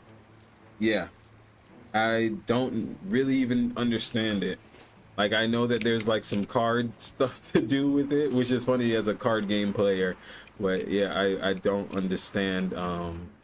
Why is she just over here naked? Have you no dignity? Where's your shame? But you see how she is right there, guys? That's pretty much what it looks like at my Baldur's Gate camp. But minus a couple other objects, you know. And so that's why I'm like, yeah, that would probably have to be a different type of stream. Yeah, Stormwind's a ghost town. Hey man, I might have to put this hat on every outfit, like if they just be having them drippy like this. Finally, guys, we got a random battleground. All right, so I'm gonna do this one and then we're gonna head out for the night. How about that one? Let's get this let's make sure we got our right spec on, because I'm not gonna jump into a match and it be some losing match and I'm getting owned. Finally, let's get this BG going. I figured it was gonna be this one. All right, I really figured it was gonna be this one. One of the war song goats. We didn't get war song goats, guys. That's okay. Let's give everybody some. Let's wait to see if anybody else got food. Spam our chat. No spam, but just play the thing for the chat. All right. And turn everybody into mushrooms.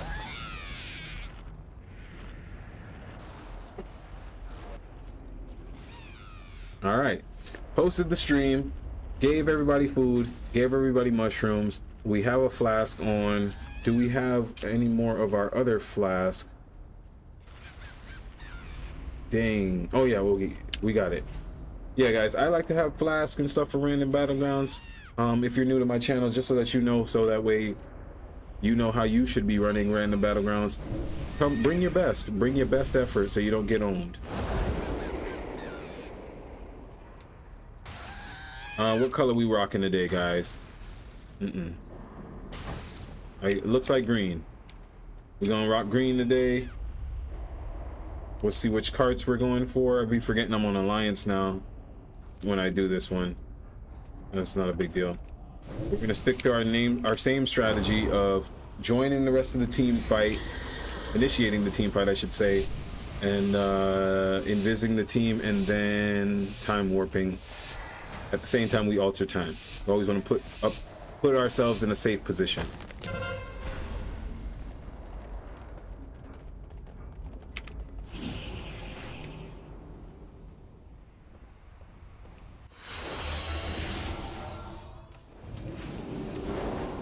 All right, we're in it.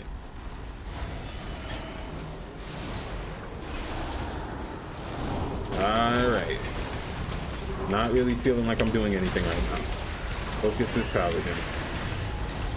Polymorph this demon hunter. Back on this paladin. I feel like I'm getting CC'd right now. How am I being so slow? Oh, that's why. Got him. All right, got that off the board. Take anything off of this shaman. Freeze his paladin. Get him off of me. Clone. Teleport back on the paladin so he knows that he's about to get owned.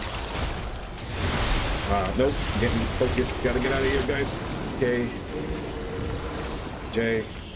Don't go in that corner. That's not my vibration. But I'll be back here to poke and prod.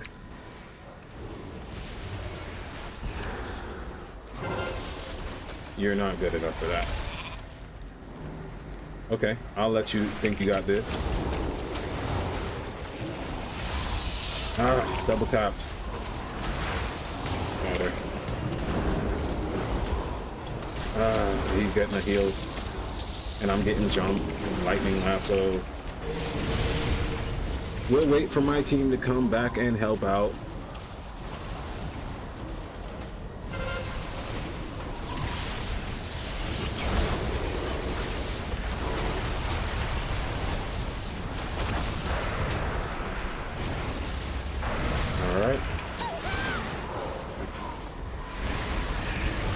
People on me, guys, and their team is heavy right now.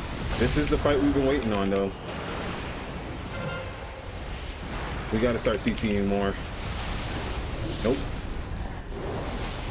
You see that warrior, that mage, switch to the mage just to piss him off. Throw an orb on him. Take some stuff off of this paladin. Back on this mage.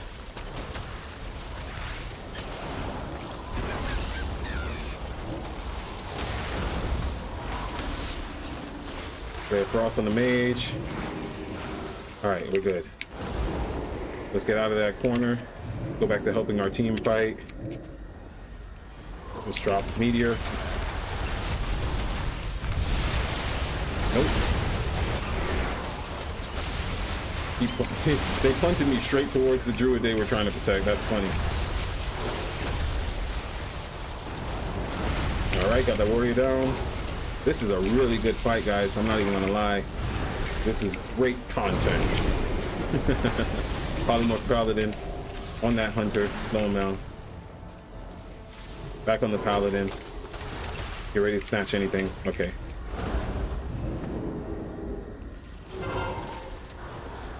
Don't let that shaman run. Don't let that shaman run. He tried to jump me last time. Oh god, their whole team. Run. We'll be fine, guys. Nope. Drop a comet storm in the wake of our running away on the paladin. Come on. Come on, spam, spam, spam. I got see it. Okay, get off of the paladin, switch back to this guy. CC this druid while he's out of his shapeshift form. CC this guy. Oh, the one got Ray of Frost. That's the only problem. He'd be down so long. CC this guy again.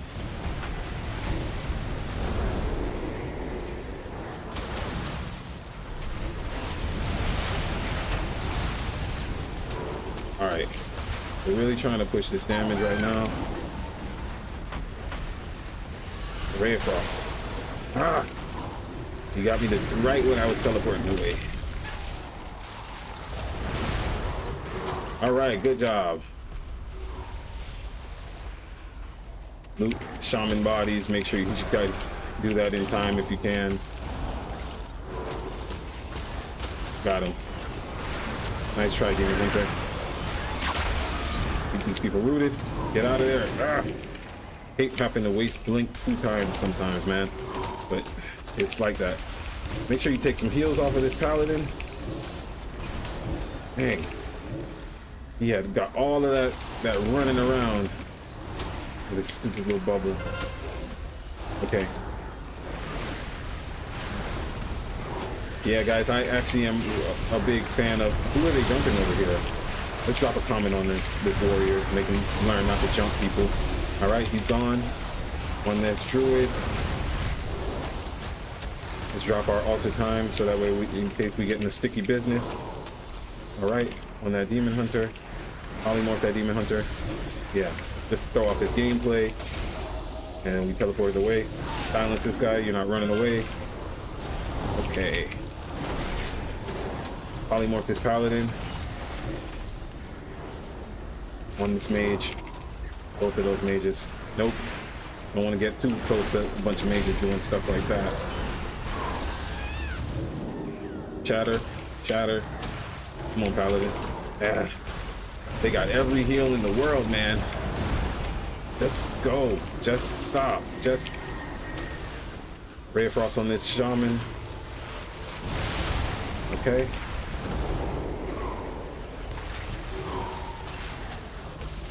Got him. Now get this druid. Take that heal off of him. Yes. Got both heals. Phone. Altar time. Let's here they come. Polymorph that druid. On that mage. Ah, no! Forgot about my altar time on that mage. Shatter that mage. Stop it. Let's go. Okay, guys, there's their whole team over here. I don't know where my team is fully. We're gonna fall back. Let's go, okay.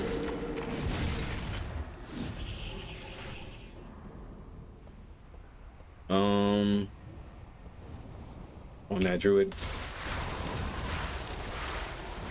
Out of that druid. On that shaman. Keep him in place. Nope, don't try and run now. You were piping up a minute ago. Got him. Another shaman. Keep him in place. Get off of my homie. Polymorph him. Get him off of my homie. Nope, I'm by myself. Time to go. Nope.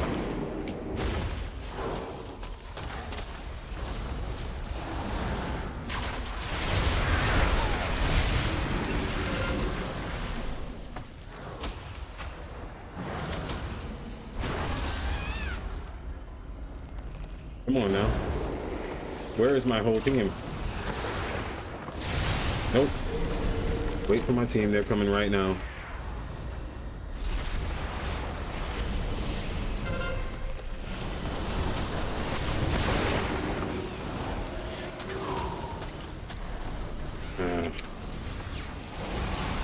And that's how you survive, guys. That is exactly how you survive. Alright, let's buff up again because I'm certain they took off my buffs.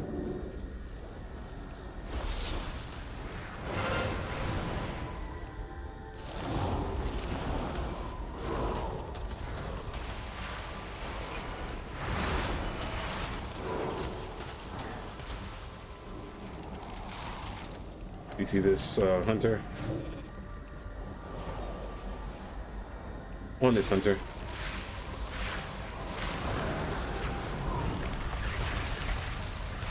Pushing to that mage. Trying to help snipe this mage real quick. Alright, got him. On the hunter. Oh god.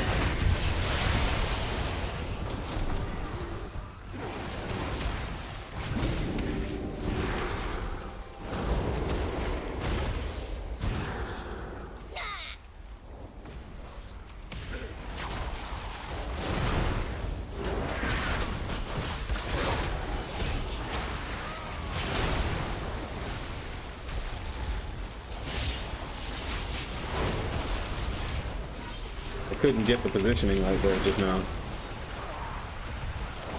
I was trying to cast on that warrior. That's alright. Their whole team is coming, guys. I'm gonna go ahead and ice block again. Oh, drop an orb in front of me. That's bad. Okay, let's kill this. Okay, he got it. We don't need to all dog pile on this. We got this. Oh. All right, 10-0 top damage, guys. We did it once again. I got some conquest points. Maybe I can finally get some more gear. Great job, everybody. That's a great way. We had to wait a while for that to get that footage for the stream. So we got 2 matches done today. I think 2 battleground matches and multiple time walking done. Let's see if I got some currencies. We've got the Timewarped Badges. We still need 2,000 more, guys. And we got very little conquest right now. But yo, shout out. Thank you for joining the stream, brother. Just beyond. I'm in the live, yo. Yeah, man, we kicked their ass. Oh, excuse my language. But yeah, we handled that real well, and it took forever to get on one of those. But thank you again for joining. We're gonna let's see how now what I said I wanted to do, guys. We're gonna probably be wrapping this up today. It's about to be 10 o'clock over here in wonderful Thailand. Miracle Thailand. That's an actual song they have for like YouTube videos.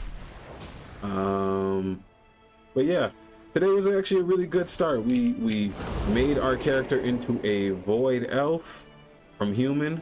We got the dreads hanging out, the wicks actually, because you know I'm a Florida boy. And that's hard, bro. I don't know if they know about that, but I have to wear this turban forever. This is some real Moorish-ish. And yeah, we got a lot of stuff done. So guys, we're gonna go ahead and close out the stream with that for tonight. It has been a really fun stream. We talked about a lot of different stuff. I appreciate anybody who made any clips. Feel free to tag me. Also, you can find me and my music all over the world on Apple Music and Spotify, as well as on YouTube. My name really is Atum Sphinx. So you can find me at Atum Sphinx. You can Google me. I'm certain AI will have a few choice words for you as well on that. I stream every day, 7:30 ICT, right, so that you guys understand the time zone difference. Right now, it is about to be 10 p.m. ICT for me. So you bring that back 3 hours or so, or 2.5 hours, and that's when I started streaming. So you can mark your time every day to check me out on stream. I think tomorrow I might throw off the schedule a little bit and add in some handpan music because we talked so much about it today. So I think I'm going to start our stream 30 minutes earlier tomorrow at 7. But if you follow me if you subscribe on YouTube, you'll see when I make the post about what tomorrow's schedule is. I also have some PvP match videos I want to put out. I want to put out before, like, clips from that one, as well as I have some matches in backlog that I'm going to put out as videos on YouTube for anybody who wanted to watch some straight PvP gameplay or anything like that. But we're continuing to grow, guys. We're almost at 20,000 subscribers on YouTube, which is amazing, considering we pretty much started about 4 months ago or 5 months ago. So a lot of growth, and I am learning, and I appreciate you all for learning with me and choosing to be here on stream and take part in some of these conversations.